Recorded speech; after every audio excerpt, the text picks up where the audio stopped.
ਵਾਹਿਗੁਰੂ ਜੀ ਕਾ ਖਾਲਸਾ ਵਾਹਿਗੁਰੂ ਜੀ ਕੀ ਫਤਿਹ। ਡੰਡੌਤ ਵੰਦਨ ਅਨੇਕ ਵਾਰ, ਸਰਬ ਕਲਾ ਸਮਰੱਥ।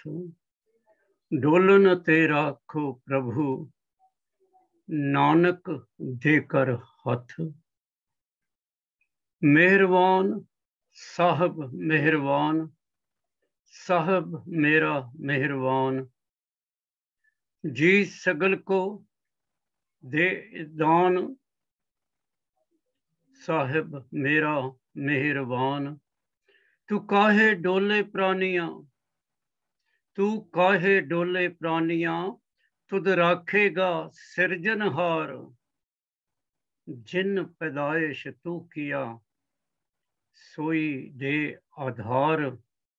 जिन उपाई मेदनी, सोई करदा सार।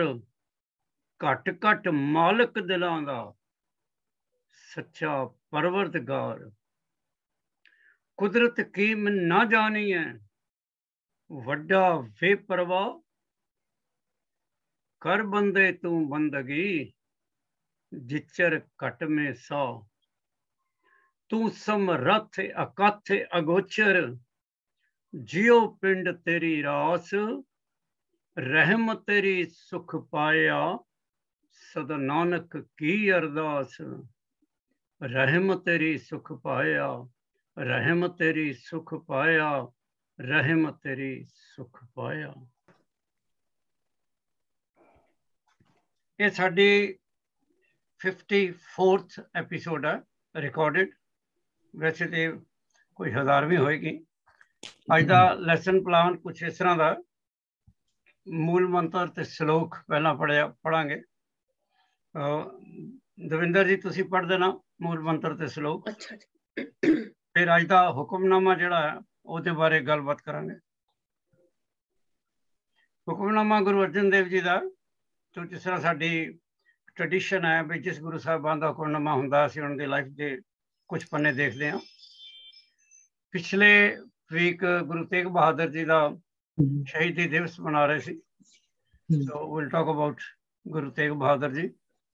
फिर आनंद साहब की 20th पौड़ी लड़ीवारी असीं डिस्कस करांगे। आसा दी वार की 10वीं पौड़ी, फिर लास्ट वीक के हुक्मनामे, तो फिर अर्ली मॉर्निंग जिहड़े शब्द ने, उस तो बाद आनंद साहब की 40th पौड़ी।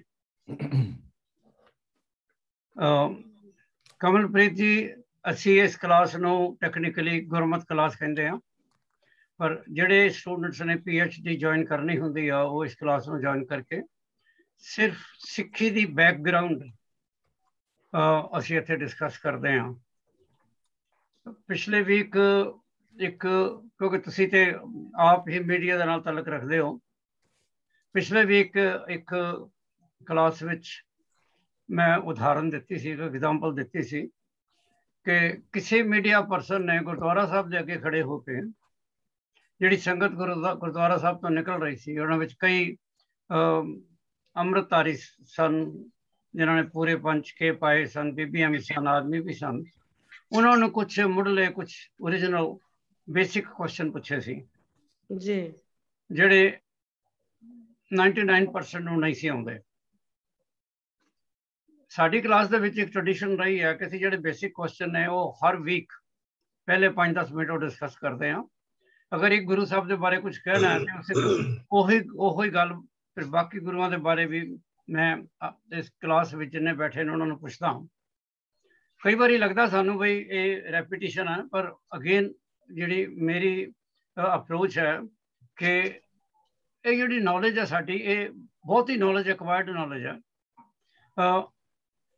जे इनू तुसी जिस तरह जप दे विच कहंदे हो भी इनू बार बार पढ़ो, गुरबाणी नू बार बार पढ़ो, नहीं तो भुल जाओगे। कोई भी चीज़ जिंदगी देख लो, जे तुसी कदी किसी जमाने में हिंदी सीखी सी या उर्दू सीखिया सी, तो तुसी उहदे नाल कोई उर्दू मैगजीन नहीं पढ़ी बड़ी देर तो बहुत सारे अखर तुसी भुल जाते हो। सो कई चीज़ों जिंदगी दे विच तुहानू रिपीट करनियां ही पैंदियां। दूसरा सवाल ये आया सी भी एक चीज़ां तुसी किताब चों भी पढ़ सकते हो, तो मेरा वो वास्ते बड़ा सिंपल जहा मॉडेस्टी नाल जवाब यह है ਅਸੀਂ ਹਰ ਚੀਜ਼ ਹੀ ਕਿਤਾਬ ਵਿੱਚੋਂ ਪੜ੍ਹ ਸਕਦੇ। ਕਿਤਾਬ ਦੇ ਵਿੱਚ ਸਭ ਕੁਝ ਲਿਖਿਆ, ਜੋ ਅਸੀਂ ਮੈਂ ਇੱਥੇ ਡਿਸਕਸ ਕਰਾਂਗਾ ਉਹ ਵੀ ਲਿਖਿਆ। ਜਿਸ ਵੇਲੇ ਬੱਚਾ ਤੁਸੀਂ ਯੂਨੀਵਰਸਿਟੀ 'ਚ ਭੇਜਦੇ ਹੋ, ਉੱਥੇ ਉਹਨੇ ਕੈਮਿਸਟਰੀ ਪੜ੍ਹਨੀ ਹੈ, ਫਿਜ਼ਿਕਸ ਪੜ੍ਹਨੀ ਹੈ, ਤਾਂ ਸਾਰੀ ਕਿਤਾਬ 'ਚ ਲਿਖਿਆ, ਉਹੀ ਟੀਚਰ ਪੜ੍ਹਾਉਂਦਾ ਨੇ। ਫਿਰ ਕਿਉਂ ਭੇਜਦੇ ਹੋ? ਕਿਉਂਕਿ ਪੜ੍ਹਨ ਤੇ ਸੁਣਨ ਵਿੱਚ ਬਹੁਤ ਫਰਕ ਹੈ। ਜੇ ਗੁਰੂ ਨਾਨਕ ਸਾਹਿਬ ਨੇ ਸੁਣਨ ਦੀ ਗੱਲ ਕੀਤੀ ਹੈ ਤੇ ਉਹਦਾ ਕੋਈ ਨਾ ਕੋਈ ਮਤਲਬ ਤਾਂ ਜ਼ਰੂਰ ਹੋਏਗਾ ਨਾ। ਵੀ ਬਹੁਤ ਸਾਰੀਆਂ ਚੀਜ਼ਾਂ ਸਾਨੂੰ ਸੁਣ ਕੇ ਜਾਂ ਦੇਖ ਕੇ ਜ਼ਿਆਦਾ ਪ੍ਰਭਾਵਿਤ ਕਰਦੀਆਂ, ਜ਼ਿਆਦਾ ਇਨਫਲੂਐਂਸ ਕਰਦੀਆਂ, ਰਾਦਰ ਅਸੀਂ ਉਹਨਾਂ ਨੂੰ ਆਪ ਪੜ੍ਹੀਏ। ਜਾਂ ਠੀਕ ਹੈ, ਦੇਰ ਆਰ ਸਕਾਲਰ ਜਿਹੜੇ ਆਪ ਬੈਠ ਕੇ 4-4 ਘੰਟੇ 5-5 ਘੰਟੇ ਪੜ੍ਹਦੇ ਨੇ। ਪਰ ਅੱਜ ਕੱਲ੍ਹ ਦੇ ਬੱਚਿਆਂ ਦਾ ਇਹ ਹੈ ਕਿ ਬੱਚਿਆਂ ਨੂੰ ਕਿਤਾਬ ਫੜਾ ਦਿਓ ਤੇ ਉਹਨਾਂ ਕੋਲ ਪੜ੍ਹੋ, ਅੱਧੇ ਘੰਟੇ ਬਾਅਦ ਜਾ ਕੇ ਦੇਖੋ ਉਹ ਸੁੱਤੇ ਹੋਣਗੇ। ਪੜ੍ਹਨ ਦੇ ਨਾਲ ਉਹਨਾਂ ਨੂੰ ਕਹਿੰਦੇ ਨੇ ਬੋਰੀਅਤ ਹੋ ਜਾਂਦੀ ਹੈ, ਸੌਂ ਜਾਂਦੇ। Anyway that is beside the point. So ਫਿਰ ਅਸੀਂ ਆਸਾ ਦੀ ਵਾਰ, ਜਿਸ ਤਰ੍ਹਾਂ ਮੈਂ ਤੁਹਾਨੂੰ ਦੱਸਿਆ, ਉਹਦੀ 10ਵੀਂ ਪੌੜੀ ਪੜ੍ਹਾਂਗੇ। ਲਾਸਟ ਵੀਕ ਦੇ ਕੁਛ ਨਵਤੇਜ ਜੀ ਸਾਡੇ ਜਨਰਲ ਸਕੱਤਰ ਨੇ, ਇਹ ਚੁਣਦੇ ਨੇ ਕਿਹੜੇ ਕਿਹੜੇ ਹੁਕਮਨਾਮੇ ਅਸੀਂ ਕਰਨੇ ਨੇ ਤੇ ਕਿਹੜੇ ਕਿਹੜੇ ਉਹਨਾਂ ਦੇ ਵਿੱਚੋਂ ਪਦੇ ਸਿਲੈਕਟ ਕਰਨੇ ਨੇ, ਕਿਹੜਾ ਕਿਹੜਾ ਸਾਡੇ ਵਿੱਚੋਂ ਪਾਰਟਿਸਪੈਂਟ ਉਹਦੇ ਉੱਤੇ ਕੁਛ ਰੋਸ਼ਨੀ ਪਾਏਗਾ। ਉਸ ਤੋਂ ਬਾਅਦ ਅਰਲੀ ਮਾਰਨਿੰਗ ਦੇ ਸ਼ਬਦ ਦਾ ਮੇਰਾ ਮਤਲਬ ਇਹ ਹੈ, ਕਿਉਂਕਿ ਕਮਲ ਤੋਂ ਨਵੀਂ ਆਈ ਹੈ ਕਲਾਸ 'ਚ, ਜਿਹੜੇ ਸਵੇਰੇ ਸ਼ਬਦ ਹਰਮੰਦਰ ਸਾਹਿਬ ਪੜ੍ਹੇ ਜਾਂਦੇ ਨੇ ਜਦੋਂ ਗੁਰੂ ਗ੍ਰੰਥ ਸਾਹਿਬ ਦੀ ਭੀੜ ਹਾਲੀ ਆ ਰਹੀ ਹੁੰਦੀ ਹੈ। ਟੂ ਵੈਲਕਮ ਗੁਰੂ ਗ੍ਰੰਥ ਸਾਹਿਬ ਦੀ ਭੀੜ ਇਨ ਹਰਮੰਦਰ ਸਾਹਿਬ, ਜਿਹੜੇ ਸ਼ਬਦ ਪੜ੍ਹਦੇ ਨੇ ਅਸੀਂ ਉਹਨਾਂ ਨੂੰ ਆਪਣੀ ਜ਼ਬਾਨ 'ਚ ਟੈਕਨੀਕਲ ਅਰਲੀ ਮਾਰਨਿੰਗ ਸ਼ਬਦ ਕਹਿੰਦੇ ਹਾਂ। ਉਹਦੀ ਇੱਕ ਦੋ ਤੁਕਾਂ ਜਿਹੜੀਆਂ ਉਹ ਉੱਥੇ ਰਿਪੀਟ ਕਰਦੇ ਨੇ, ਅਸੀਂ ਉਹਦੇ ਬਾਰੇ ਗੱਲ ਕਰਦੇ ਹਾਂ। ਤੇ ਫਿਰ ਸਾਡੀ ਕਲੋਜ਼ਿੰਗ ਜਿਹੜੀ ਸੈਰੇਮਨੀ ਆ ਉਹਦੇ ਵਿੱਚ ਆਨੰਦ ਸਾਹਿਬ ਦੀ 40th ਸਿਰਫ ਪੌੜੀ ਅਸੀਂ ਪੜ੍ਹਦੇ ਹਾਂ। ਔਰ ਅੱਜ ਪਰਮਜੀਤ, ਇਹ ਸਾਡੀ ਸਭ ਤੋਂ ਕਲੈਵਰ ਕੁੜੀ ਹੈ ਕਲਾਸ ਵਿੱਚ, ਇਹ 40th ਪੌੜੀ ਫਿਰ ਪੜ੍ਹੇਗੀ। ਸੋ ਹੁਣ ਅਸੀਂ ਸ਼ੁਰੂ ਕਰਦੇ ਹਾਂ ਤੇ ਦਵਿੰਦਰ ਜੀ ਤੁਸੀਂ ਫਿਰ ਮੂਲ ਮੰਤਰ ਤੇ ਸ਼ਲੋਕ ਪੜ੍ਹੋ। ਇੱਕ ਓੰਕਾਰ ਸਤਨਾਮ ਕਰਤਾ ਪੁਰਖ ਨਿਰਭਉ ਨਿਰਵੈਰ ਅਕਾਲ ਮੂਰਤ ਅਜੂਨੀ ਸੈਭੰ ਗੁਰ ਪ੍ਰਸਾਦ ਜਪ ਆਦ ਸੱਚ ਜੁਗਾਦ ਸੱਚ ਹੈ ਪੇ ਸੱਚ ਨਾਨਕ ਹੋਸੀ ਵੀ ਸੱਚ। ਵਾਹਿਗੁਰੂ ਜੀ ਕਾ ਖਾਲਸਾ, ਵਾਹਿਗੁਰੂ ਜੀ ਕੀ ਫਤਿਹ। ਅੱਜ ਦਾ ਜਿਹੜਾ ਹੁਕਮਨਾਮਾ ਹੈ ਉਹ ਤਨਾਸਰੀ ਰਾਗ ਦਾ ਔਰ ਅਸ਼ਟਪਦੀ ਹੈ ਗੁਰੂ ਅਰਜਨ ਦੇਵ ਜੀ ਦੀ। ਜਿਹੜਾ ਜਦੋਂ ਅਸੀਂ ਕਹਿੰਦੇ ਹਾਂ ਵੀ ਅਸੀਂ ਹੁਕਮਨਾਮੇ ਦੇ ਬਾਰੇ ਗੱਲ ਕਰਨੀ ਆ, again I will repeat the same thing. ਹੁਕਮਨਾਮੇ ਦੇ ਅਰਥ ਕਿਤਨੀਆਂ ਹੀ ਚੈਨਲ ਤੇ ਸਵੇਰੇ ਉਸੇ ਵੇਲੇ ਆ ਜਾਂਦੇ ਨੇ। ਸੋ ਜੇ ਤੇ ਤੁਸੀਂ ਉਹਨਾਂ ਦੇ ਸਿਰਫ ਅਰਥ ਕਰਨੇ ਨੇ ਫਿਰ ਤੇ ਤੁਹਾਡੇ ਕੋਲ ਬੜੀਆਂ ਸੋਰਸਿਸ ਨੇ। ਜੇ ਤੁਸੀਂ ਲੱਭਣਾ ਜੀ ਜੋ ਜੂਨੀ ਆਇਓ ਇਹਦਾ ਮਤਲਬ ਕੀ ਹੈ ਤੇ ਉਹ ਤੁਸੀਂ ਲੱਭ ਲਓਗੇ। ਪਰ ਜਦੋਂ ਗੁਰੂ ਸਾਹਿਬ ਕੋਈ ਵੀ ਸ਼ਬਦ ਉਚਾਰਦੇ ਨੇ ਉਹਦੀ ਕੋਈ ਨਾ ਕੋਈ ਪੁਸ਼ਪਭੂਮੀ ਹੁੰਦੀ ਹੈ, ਬੈਕਗਰਾਊਂਡ ਵੀ ਹੁੰਦੀ ਹੈ, ਕੋਈ ਨਾ ਕੋਈ ਉਹ ਸਪੈਸ਼ਲ ਉਹ ਸ਼ਬਦ ਕਿਹਾ ਗਿਆ ਉਹਦੇ ਵਿੱਚ ਕੋਈ ਬੈਕਗਰਾਊਂਡ ਮੀਨਿੰਗ ਵੀ ਹੈ। ਸੋ ਅਸੀਂ ਕੋਸ਼ਿਸ਼ ਕਰਦੇ ਹਾਂ ਕਿ ਆਮ ਟਰਾਂਸਲੇਸ਼ਨ ਤੋਂ ਇਲਾਵਾ ਸ਼ਬਦ ਦੀ ਬੈਕਗਰਾਊਂਡ ਕੀ ਹੋ ਸਕਦੀ ਹੈ। ਸਾਡੇ ਖਿਆਲ ਵਿੱਚ ਗੁਰੂ ਸਾਹਿਬ ਦੇ ਮਨ 'ਚ ਕੀ ਸੀ ਜਦੋਂ ਗੁਰੂ ਸਾਹਿਬ ਨੇ ਸ਼ਬਦ ਉਚਾਰਿਆ। ਸ਼ਬਦਾਂ ਦੀ ਜਦੋਂ ਵੀ ਟਰਾਂਸਲੇਸ਼ਨ ਕਲਾਸ ਕਰਦੇ ਹਾਂ ਸਾਡੇ, ਤੁਸੀਂ ਕਮਲ ਜੀ ਦੇਖੋ ਕਿ ਸਾਡੇ ਕੋਲ ਬਹੁਤ ਵਿਦਵਾਨ ਨੇ, ਬੜੇ ਅੱਛੇ ਜਿਹੜੇ ਟਰਾਂਸਲੇਸ਼ਨ ਕਰਨਗੇ ਔਰ ਤੁਹਾਨੂੰ ਸਮਝਾਉਣਗੇ। ਤੁਹਾਡੇ ਬਿਲਕੁਲ ਨਾਲ ਜਿਹੜੇ ਸੱਚੇ ਪਾਸੇ ਸਰਦਾਰ ਉਦੇਸ਼ ਸਿੰਘ ਬੈਠੇ ਨੇ, he has a deep knowledge of Gurbani. ਪਰ ਸਾਰੇ ਹੀ ਬਾਕੀ ਜਿਹੜੇ ਨੇ ਉਹ ਸ਼ਬਦ ਪੜ੍ਹ ਕੇ ਆਉਂਦੇ ਨੇ, ਜਿਹੜੀ ਵੀ ਉਹਨਾਂ ਦੀ ਡਿਊਟੀ ਲੱਗੀ ਹੁੰਦੀ ਹੈ। ਔਰ ਇਹ ਨਵਤੇਜ ਸਾਡਾ he makes it a point ਵੀ ਉਹਨਾਂ ਨੂੰ ਕੁਛ ਵੀਕ ਪਹਿਲਾਂ ਜਾਂ ਕੁਛ ਦਿਨ ਪਹਿਲਾਂ ਸ਼ਬਦ ਬਾਰੇ ਦੱਸ ਦਿੱਤਾ ਜਾਏ ਤਾਂ ਉਹ ਆਪਣੀ ਕਾਬਲੀਅਤ ਦੇ ਅਨੁਸਾਰ ਆਪਣੇ ਵਕਤ ਜਿਹੜਾ ਉਹਨਾਂ ਕੋਲ ਹੈ ਕੁਛ ਨਾ ਕੁਛ ਪੜ੍ਹ ਕੇ ਆਉਣ ਔਰ ਉਹ ਕਲਾਸ ਨੂੰ ਦੱਸਣ।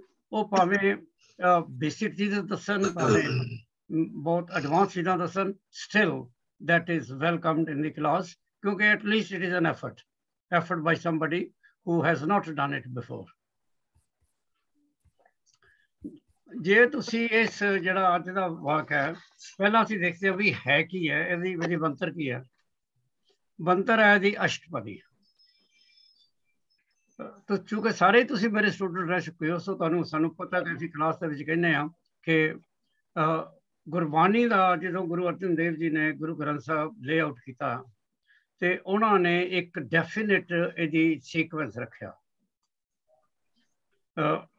ਇੱਕ ਨੂੰ ਅਸੀਂ ਹੌਰੀਜ਼ੋਂਟਲ ਸੀਕੁਐਂਸ ਕਹਿੰਦੇ ਹਾਂ ਵੀ ਸ਼ਬਦ ਕਿਵੇਂ ਕਿਵੇਂ ਗਏ ਅੱਗੇ, ਔਰ ਇੱਕ ਨੂੰ ਅਸੀਂ ਵਰਟੀਕਲ ਸੀਕੁਐਂਸ ਕਹਿੰਦੇ ਹਾਂ ਕਿ ਕਿਹੜੇ ਕਿਹੜੇ ਗੁਰੂ ਸਾਹਿਬ ਤੋਂ ਬਾਅਦ ਕਿਹੜੇ ਕਿਹੜੇ ਗੁਰੂ ਸਾਹਿਬ ਦੀ ਬਾਣੀ ਆਣੀ ਹੈ।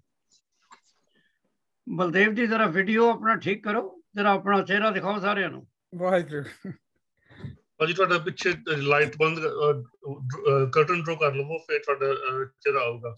Yes thank you. ਸੋ ਅਸ਼ਟਪਦੀ ਜਿਹੜੀ ਹੈ 22 ਅਰਥ ਜਿਹੜੇ ਨੇ ਇਹਦੇ, ਕਿਉਂਕਿ ਹੈ ਦੇ ਵਰਡ ਸੰਸਕ੍ਰਿਤ ਦਾ ਹੀ ਆ। ਅਸ਼ਟ ਬਣੇ 8 ਤੇ ਪਦੇ ਬਣੇ ਸਟੈਂਦੇ, ਕਿ ਸ਼ਬਦ ਦੇ 8 ਸਟੈਂਦੇ ਹੋਣਗੇ, ਔਰ ਜਿਹੜਾ ਰਹਾਉ ਦਾ ਸਟੈਂਦਾ ਹੁੰਦਾ ਉਹ ਕਾਊਂਟ ਨਹੀਂ ਹੁੰਦਾ। ਤੇ ਜੇ ਰਹਾਉ 1 ਹੈ ਤੇ ਉਹ ਵੱਖਰਾ ਹੋਏਗਾ ਤਾਂ 9 ਹੋ ਜਾਣਗੇ, ਜੇ ਰਹਾਉ 2 ਹੈ ਤੇ 10 ਹੋ ਜਾਣਗੇ। ਰਹਾਉ ਕਾਊਂਟ ਨਹੀਂ ਹੁੰਦਾ ਪਦਿਆਂ ਦੀ ਕਾਊਂਟ ਵਿੱਚ। ਪਰ ਕਲਾਸ ਨੂੰ ਇਹ ਵੀ ਪਤਾ ਹੈ ਕਿ ਗੁਰੂ ਸਾਹਿਬ ਉਹਨੂੰ ਕਿਸੇ ਕੰਪੋਜੀਸ਼ਨ ਨੂੰ ਅਸ਼ਟਪਦੀ ਕਹਿ ਕੇ ਉਹਦੇ ਵਿੱਚ 9 ਪਦੇ ਵੀ ਉਹਨਾਂ ਨੇ ਲਿਖੇ ਨੇ, 7 ਵੀ ਲਿਖੇ ਨੇ, ਔਰ 9 ਤੋਂ ਜ਼ਿਆਦਾ ਵੀ ਲਿਖੇ ਨੇ। ਰਾਗ ਰਾਮਕਲੀ ਦੇ ਵਿੱਚ ਜਿੱਥੇ ਕਿਧਰੇ ਅਸ਼ਟਪਦੀ ਦਾ ਜ਼ਿਕਰ ਆਇਆ, ਉੱਥੇ 20-20, 25-25 ਪਦੇ ਦੇ ਵੀ ਸ਼ਬਦ ਨੇ। ਸਾਡੇ ਕੋਲ ਕੋਈ ਐਕਸਪਲੇਨੇਸ਼ਨ ਨਹੀਂ ਹੈ ਤੇ ਗੁਰੂ ਸਾਹਿਬ ਹੈ ਨਹੀਂ ਸਾਡੇ ਕੋਲ ਕਿ ਉਹ ਦੱਸਣ ਵੀ ਇਹ ਅਸ਼ਟਪਦੀ ਦੇ ਥੱਲੇ 25 ਪਦਿਆਂ ਦਾ ਕੰਪੋਜੀਸ਼ਨ ਕਿਉਂ ਹੈ। ਬਟ ਇਟ ਇਜ਼, ਸੋ ਸਾਨੂੰ ਇਹ ਨਾ ਦੱਸਣਾ ਪਏਗਾ ਕਿ ਇੰਜ ਹੋਏਗਾ ਤੇ ਘਬਰਾਉਣ ਦੀ ਲੋੜ ਨਹੀਂ ਹੈ। ਇਹ ਨਾ ਕਹਿ ਦੇਣਾ ਕਿ ਉੱਤੇ ਜਿਹੜਾ ਹੈਡਿੰਗ ਹੈ ਉਹ ਠੀਕ ਨਹੀਂ ਹੈ। ਹੈਡਿੰਗ ਠੀਕ ਹੈ, ਪਰ ਉਹਨਾਂ ਨੇ ਕਿਸ ਤਰ੍ਹਾਂ ਉਹਨੂੰ ਉਸ ਹੈਡਿੰਗ ਥੱਲੇ ਇਹ ਕੰਪੋਜੀਸ਼ਨ ਲਿਖੀ ਹੈ, that is what we have to understand.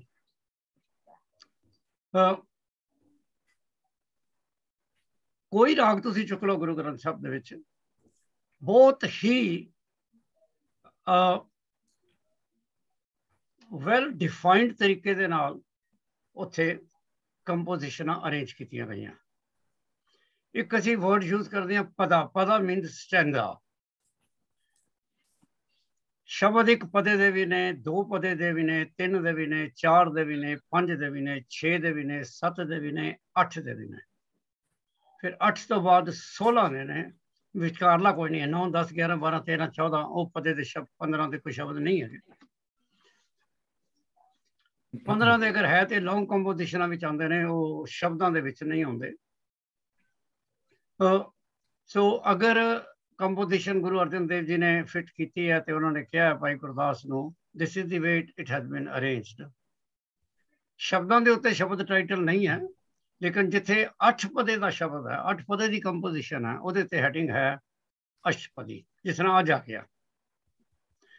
4 ਦੇ ਉੱਤੇ ਜ਼ਰੂਰੀ ਨਹੀਂ ਕਿ 4 ਪਦੇ ਹੋਣ, ਕਈਆਂ ਦੇ ਉੱਤੇ ਹੈ, ਕਈਆਂ ਉੱਤੇ ਨਹੀਂ ਹੈ। ਇਸੇ ਤਰ੍ਹਾਂ 3 ਪਦੇ ਨੇ, 2 ਪਦੇ ਨੇ, ਜ਼ਰੂਰੀ ਨਹੀਂ ਕਿ ਉਹਨਾਂ ਤੇ 2 ਪਦਾ ਜ਼ਰੂਰ ਲਿਖਣ, ਲੇਕਿਨ ਅਸ਼ਟਪਦੀ ਉੱਤੇ ਅਸ਼ਟਪਦੀ ਜ਼ਰੂਰ ਲਿਖਿਆ ਉਹਨਾਂ ਨੇ। ਜੇ ਤੁਸੀਂ ਆਪਣੀ ਕਲਮ ਦੇ ਨਾਲ ਕੈਲਕੂਲੇਟ ਕਰੋਗੇ ਗੁਰੂ ਗ੍ਰੰਥ ਸਾਹਿਬ ਦੇ ਵਿੱਚ ਤਕਰੀਬਨ 311 ਦੇ ਕਰੀਬ ਅਸ਼ਟਪਦੀਆਂ ਹੈ ਨੇ, ਅਕੋਰਡਿੰਗ ਟੂ, ਮੈਂ ਵਰਡ ਕਹਿੰਦਾ ਨਾ, ਅਕੋਰਡਿੰਗ ਟੂ 1 ਕਾਊਂਟ। ਤੁਸੀਂ ਜ਼ਿਆਦਾ ਵੀ ਸ਼ਾਇਦ ਕਾਊਂਟ ਕਰ ਲਓ, ਕੋਈ ਕੰਪੋਜੀਸ਼ਨ ਐਸੀ ਹੈ ਜਿਹਨੂੰ ਤੁਸੀਂ ਅਸ਼ਟਪਦੀ ਸਮਝਦੇ ਹੋ, ਉਹਨੂੰ ਮਿਲਾ ਲਓ। ਹਾਂਜੀ, ਤੇ ਕਈਆਂ ਕੰਪੋਜੀਸ਼ਨਾਂ ਤੁਸੀਂ ਨਾ ਰੱਖੋ। It is all how you count them. ਰਾਗਾਂ ਦਾ ਤੁਹਾਨੂੰ ਪਤਾ ਹੀ ਹੈ ਕਿ ਰਾਗ ਜਿਹੜੇ ਨੇ ਉਹ ਰਾਗ ਇੱਕ ਰਾਗ ਚੈਪਟਰ ਨੇ, ਇੱਕ ਰਾਗ ਨੇ, ਇੱਕ ਰਾਗ ਪਲੱਸ ਵੇਰੀਏਸ਼ਨ ਨੇ। ਉਹਨਾਂ ਦਾ ਵੀ ਸਾਨੂੰ ਗੁਰੂ ਅਰਜਨ ਦੇਵ ਜੀ ਨੇ ਕਾਊਂਟ ਦਿੱਤਾ ਹੋਇਆ ਕਿ 31 ਰਾਗ, 31 ਰਾਗ ਚੈਪਟਰ ਨੇ। 31 ਰਾਗ ਚੈਪਟਰਾਂ ਵਿੱਚੋਂ 6 ਐਡੀਸ਼ਨਲ ਰਾਗ ਨੇ, ਫਿਰ ਵੇਰੀਏਸ਼ਨਸ ਨੇ। ਜਿਸ ਤਰ੍ਹਾਂ ਤੁਸੀਂ ਰਾਗ ਗੌੜੀ ਦੇ ਵਿੱਚ ਤੁਹਾਨੂੰ ਕਿੰਨੀਆਂ ਹੀ ਵੇਰੀਏਸ਼ਨਾਂ ਮਿਲਦੀਆਂ। ਇਹ ਸਾਰਾ ਮਿਲਾ ਮਿਲੂ ਕੇ 62 ਦੇ ਕਰੀਬ ਤੁਹਾਨੂੰ ਡਿਫਰੈਂਟ ਰਾਗ ਦਾ ਇੰਪੈਕਟ ਮਿਲਦਾ ਸ਼ਬਦਾਂ ਤੇ। ਹੁਣ ਜਦੋਂ ਗੁਰਬਾਣੀ ਦੇ ਸ਼ਬਦ ਗੁਰਦੁਆਰਾ ਸਾਹਿਬ ਵਿੱਚ ਪੜ੍ਹੇ ਜਾਂਦੇ ਨੇ, ਐਕਚੁਅਲੀ ਤੇ ਗੁਰੂ ਸਾਹਿਬ ਦੀ ਰਿਕਮੈਂਡੇਸ਼ਨ ਸ਼ਬਦਾਂ ਨੂੰ ਰਾਗਾਂ ਦੇ ਥੱਲੇ ਕਲੈਕਟ ਕਰਨਾ ਬਹੁਤ ਐਨ ਇੰਡੀਕੇਸ਼ਨ ਵੀ ਇਸ ਸ਼ਬਦ ਨੂੰ ਇਸ ਰਾਗ ਵਿੱਚ ਪੜ੍ਹਿਆ ਜਾਏ। ਹਰ ਆਰਡਰ ਜਿਹੜਾ ਉਹ ਹੁਣ ਉਸ ਵੇਲੇ ਤੇ ਰਿਕਾਰਡ ਕਰਕੇ ਤੇ ਸਾਨੂੰ ਨਹੀਂ ਜੀ ਭੇਜ ਸਕਦੇ ਹੋ, ਉਹਨਾਂ ਨੇ ਲਿਖ ਕੇ ਭੇਜਣਾ ਸੀ ਕਿ ਇਹ ਸ਼ਬਦ ਇਸ ਰਾਗ ਦੇ ਥੱਲੇ ਨੇ। ਸੋ ਇਨਡਾਇਰੈਕਟਲੀ ਗੁਰੂ ਸਾਹਿਬ ਨੇ ਇਹੀ ਕਿਹਾ ਕਿ ਇਹ ਸ਼ਬਦ ਇਸ ਰਾਗ ਦੇ ਥੱਲੇ ਪੜ੍ਹੋ। ਪਰ ਕੀ ਸਾਡੇ ਕ੍ਰਿਟਿਸਿਜ਼ਮ ਨਹੀਂ ਹੈ, ਮੈਂ ਸਿਰਫ ਫੈਕਟ ਦੱਸ ਰਿਹਾ ਕਿ ਸਾਡੇ ਰਾਗੀ ਸਾਹਿਬਾਨ ਜਿਹੜੇ ਗੁਰਦੁਆਰੇ ਵਿੱਚ ਸ਼ਬਦ ਗਾਇਨ ਕਰਦੇ ਨੇ ਤੇ ਅਸੀਂ ਕੀਰਤਨ ਸੁਣਨ ਜਾਂਦੇ ਹਾਂ, ਉਸ ਰਾਗ ਵਿੱਚ ਉਹ ਸ਼ਬਦ ਗਾਇਨ ਕਰਦੇ ਨੇ? ਇਹ ਕੁਐਸਚਨ ਮਾਰਕ ਹੈ ਜਿਹਦਾ ਮੇਰੇ ਕੋਲ ਜਵਾਬ ਨਹੀਂ ਹੈ, ਕਿਉਂਕਿ ਮੈਂ ਵੀ ਐਕਸਪਰਟ ਨਹੀਂ ਹਾਂ ਕਿ ਉਹ ਕਿਹੜੀ ਧੁਨ ਵਿੱਚ ਗਾ ਰਹੇ ਨੇ ਤੇ ਮੈਂ ਉਸ ਧੁਨ ਤੋਂ ਪਛਾਣ ਲਵਾਂ ਵੀ ਇਹ ਕਿਹੜਾ ਰਾਗ ਹੈ। ਪਰ ਮੈਂ ਦੱਸ ਸਕਦਾ ਵੀ ਇਹ ਸ਼ਬਦ ਕਿਹੜੇ ਰਾਗ ਚੈਪਟਰ ਚੋਂ ਆਇਆ ਤੇ ਕਿਹੜੇ ਰਾਗ ਵਿੱਚ ਇਹਨੂੰ ਗਾਇਆ ਜਾਣਾ ਚਾਹੀਦਾ ਸੀ, ਪਰ ਕੀ ਇਹ ਉਸ ਰਾਗ ਵਿੱਚ ਗਾਇਆ ਗਿਆ ਕਿ ਨਹੀਂ। ਹੁਣ ਇਟ ਇਜ਼ ਅਸਿਊਮਡ ਔਰ ਇਟ ਇਜ਼ ਸੈਡ ਕਿ ਹਰਮੰਦਰ ਸਾਹਿਬ ਜਿਹੜੇ ਸ਼ਬਦ ਗਾਏ ਜਾਂਦੇ ਨੇ ਉਹ ਰਾਗਾਂ ਵਿੱਚ ਹੀ ਗਾਏ ਜਾਂਦੇ ਨੇ ਜਿਹੜੇ ਰਾਗਾਂ ਦੇ ਵਿੱਚ ਉਹਨਾਂ ਨੂੰ ਗੁਰੂ ਅਰਜਨ ਦੇਵ ਜੀ ਨੇ ਰਿਕਮੈਂਡ ਕੀਤਾ। But I don't have anything to prove it, ਕਿਉਂਕਿ ਸਾਡੇ ਕੋਲ ਹੇਅਰਸੇ ਬਹੁਤ ਹੈ, ਗੱਲਾਂ ਬਹੁਤ ਨੇ, ਪਰ ਉਹਨੂੰ ਕਿਵੇਂ ਪ੍ਰੂਫ ਕਰੋ ਸਾਡੇ ਕੋਲ ਕੁਝ ਨਹੀਂ ਹੈ। ਸਾਡੇ ਕੋਲ ਕਮਲਪ੍ਰੀਤ ਜੀ ਤੇ ਬਲਦੇਵ ਜੀ, ਜਿਹੜੀ ਲੜਕੀ ਸਭ ਤੋਂ ਉੱਪਰ ਬੈਠੀ ਹੈ ਪਰਮਜੀਤ, ਉਹਨੇ ਇਸ ਸਾਲ PhD ਕੀਤੀ ਹੈ ਗੁਰਮਤ ਸੰਗੀਤ 'ਚ। ਸੋ ਉਹ ਕਿਸੇ ਵੇਲੇ ਅਗਲੀ ਕਲਾਸ ਜਾਂ ਉਸ ਤੋਂ ਅਗਲੀ ਕਲਾਸ ਵਿੱਚ ਗੁਰਮਤ ਸੰਗੀਤ ਬਾਰੇ ਤੁਹਾਨੂੰ ਦੱਸੇਗੀ, ਔਰ ਫਿਰ ਉਹ ਦੱਸੇਗੀ ਵੀ ਕਿ ਉਸ ਚੀਜ਼ ਨੂੰ ਰੀਅਲੀ ਇੰਪਲੀਮੈਂਟ ਕੀਤਾ ਜਾ ਰਿਹਾ ਜਾਂ ਨਹੀਂ ਜਾ ਰਿਹਾ। ਠੀਕ ਹੈ ਜੀ। ਅਸੀਂ we don't sit here as critics, but we sit here as concerned people ਕਿ ਕੁਝ ਹੋ ਰਿਹਾ ਹੈ ਜਾਂ ਨਹੀਂ ਹੋ ਰਿਹਾ, ਜਾਂ ਕੁਝ ਰਿਕਮੈਂਡ ਅਸੀਂ ਕਰ ਸਕਦੇ ਹਾਂ ਕਿਸੇ ਨੂੰ, ਵੈਦਰ ਸਾਡੀ ਰਿਕਮੈਂਡੇਸ਼ਨ ਕੋਈ ਸੁਣੇਗਾ ਜਾਂ ਨਹੀਂ ਸੁਣੇਗਾ, that is a different thing. ਅੱਛਾ, ਹੁਣ ਅਸੀਂ ਆਉਂਦੇ ਹਾਂ ਅੱਜ ਦੇ ਸ਼ਬਦ ਤੇ।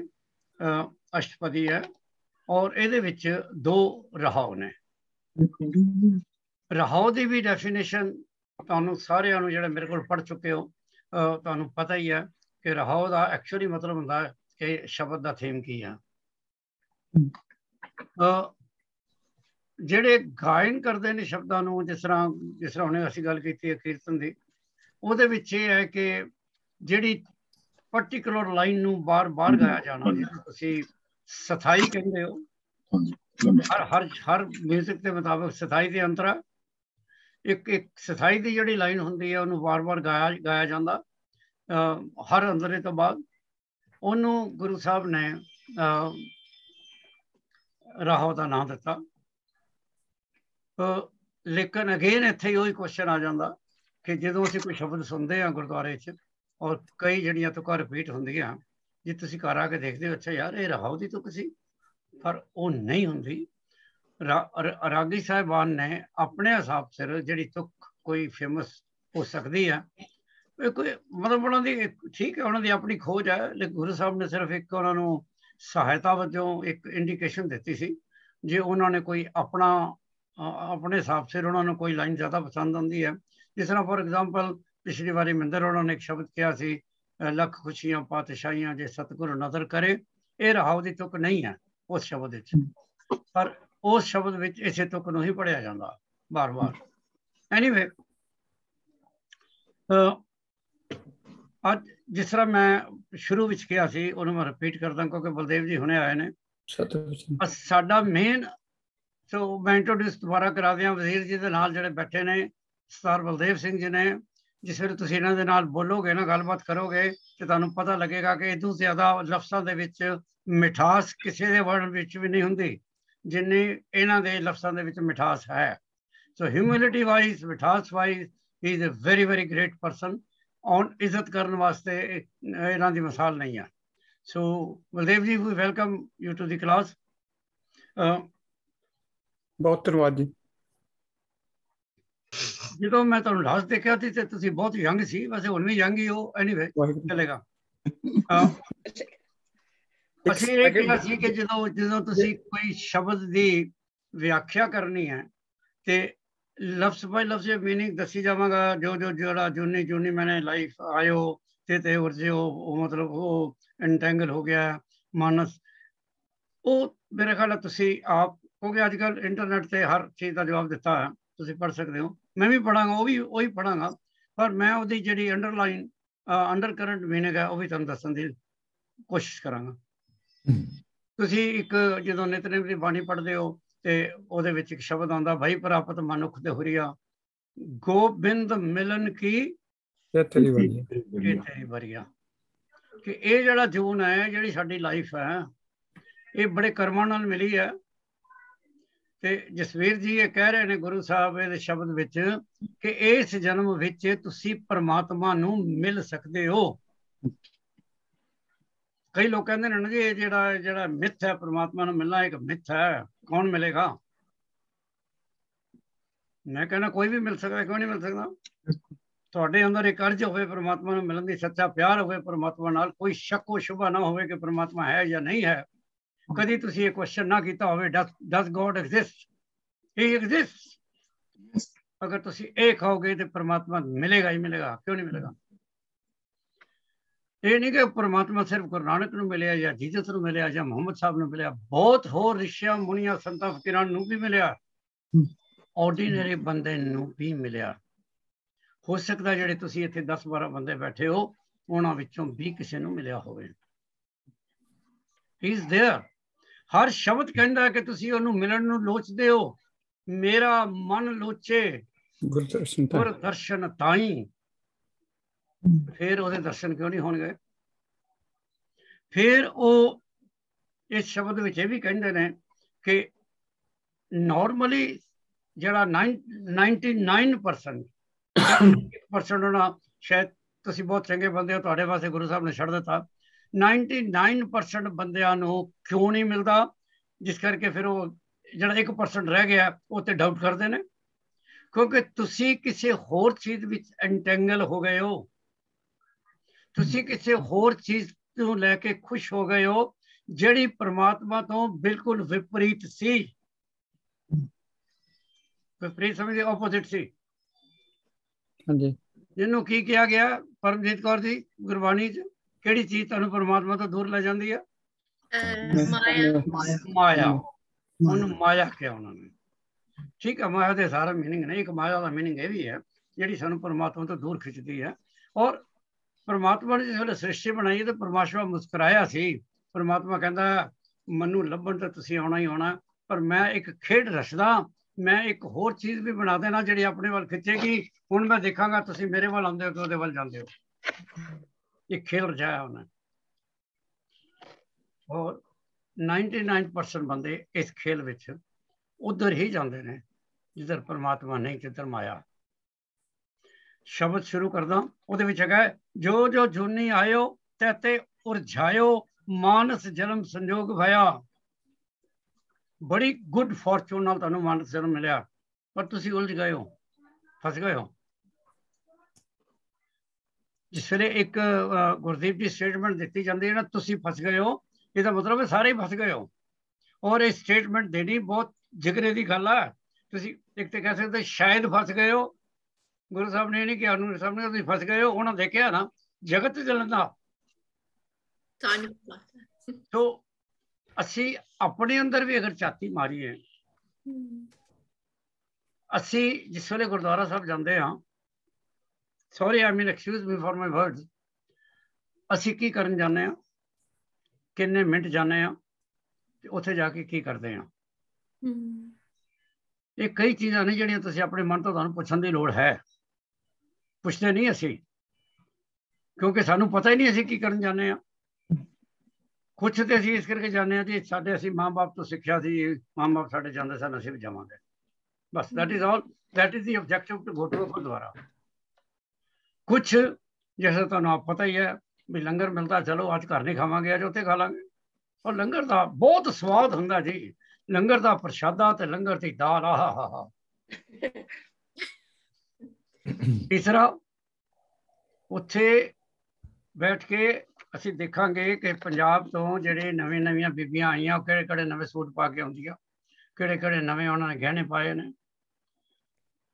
सो कई साडे डिफरेंट मकसद ने, कुछ सोशलाइज करन जांदे ने, धार्मिक to find Waheguru, to find तो अलावा जो मैं वर्ड यूज करा ना, to be with Waheguru, God is there wherever you sit in the Gurdwara, God is next to you.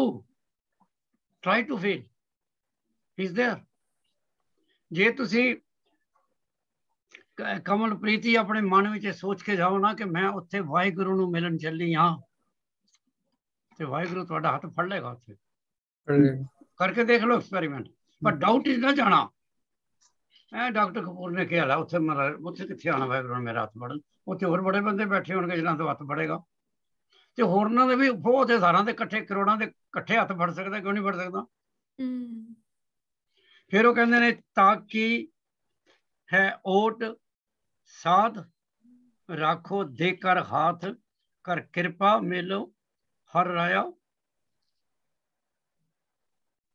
ਮੈਂ ਤੇ ਵਾਹਿਗੁਰੂ ਤੇਰੀ ਸਪੋਰਟ ਲੈਣ ਆਇਆ, ਮੈਂ ਤੇਰਾ ਹੱਥ ਨਹੀਂ ਛੱਡਣਾ, ਤੂੰ ਵੀ ਮੇਰਾ ਹੱਥ ਨਾ ਛੱਡੀ, ਕਿਉਂਕਿ ਮੈਂ ਜਿਹੜਾ ਦੁਨਿਆਵੀ ਮੇਲਾ ਨਾ, ਜੇ ਉਹਦੇ 'ਚ ਗਵਾਚ ਗਿਆ ਤੇ ਫਿਰ ਤੇ ਮੇਰੀ ਜ਼ਿੰਦਗੀ ਖਤਮ ਹੋ ਗਈ। ਤੁਸੀਂ ਆਪਣੇ ਪੇਰੈਂਟਸ ਦੇ ਨਾਲ ਕਿਸੇ ਮੇਲੇ 'ਤੇ ਜਾਓ, ਔਰ ਛੋਟੇ ਹੋ ਤੁਸੀਂ ਆਪਣੇ ਬਾਪ ਦੀ ਉਂਗਲੀ ਪਕੜੀ ਹੋਈ ਹੈ, ਮੇਲੇ ਵਿੱਚ ਗਏ ਤੇ ਹੱਥ ਤੁਹਾਡਾ ਛੁੱਟ ਗਿਆ, ਉਹ ਉਂਗਲੀ ਛੁੱਟ ਗਈ, ਫਿਰ ਕੀ ਹੋਏਗਾ? ਸੋਚ ਲਓ। ਜਦ ਤੱਕ ਤੁਸੀਂ ਬਾਪ ਦੀ ਉਂਗਲੀ ਪਕੜੀ ਹੈ ਜਾਂ ਬਾਪ ਨੇ ਤੁਹਾਡਾ ਹੱਥ ਫੜਿਆ, ਤੇ ਜੇ ਤੇ ਤਦ ਤੱਕ ਤੇ ਤੁਸੀਂ ਉਹ ਮੇਲੇ ਨੂੰ ਇੰਜੋਏ ਕਰੋਗੇ, ਤੇ ਫਿਰ ਤਾਂ ਤੁਸੀਂ ਲਾਸਟ ਇੱਕ ਵਾਰੀ ਹੋ ਗਏ, ਤੇ ਫਿਰ ਰੋਵੋਗੇ ਹੋਰ ਕੀ ਕਰੋਗੇ? ਇੱਧਰ ਭੱਜੋਗੇ, ਉੱਧਰ ਭੱਜੋਗੇ, ਲੱਭੋਗੇ, ਫਿਰ ਤੇ ਕੋਈ ਨਹੀਂ ਲੱਭਣਾ। ਫਿਰ ਉਹ ਕਹਿੰਦੇ ਨੇ ਅਨੇਕ ਜਨਮ ਭਰਮ ਥਿਤ, ਸਟੇਬਿਲਿਟੀ ਨਹੀਂ ਪਾਈ, ਫਿਰ ਵੀ ਮੈਂ ਸਟੇਬਲ ਨਹੀਂ ਹੋਇਆ, ਬੜੇ ਜਨਮ ਲਾਏ ਨੇ। ਉਹ रविदास ਦਾ ਕਿ कबीर ਦਾ बहुत जन्म बिछड़े थे माधो, ये जन्म तुम्हारे लेखे। कई जन्म, एक जन्म नहीं है, कई जन्म ने, कई जन्म पे कीट पतंगा। थैंक यू जी। कई जन्मां तो बाद तुसी इस जो हुणे मैं वर्ड यूज किया शब्द ਦਾ ਭਾਈ ਪ੍ਰਾਪਤ, ਤੁਹਾਡੀ ਕਿਸਮਤ ਹੈ ਕਿ ਤੁਸੀਂ ਇਸ ਜੀਵਨ ਵਿੱਚ ਆਏ ਹੋ।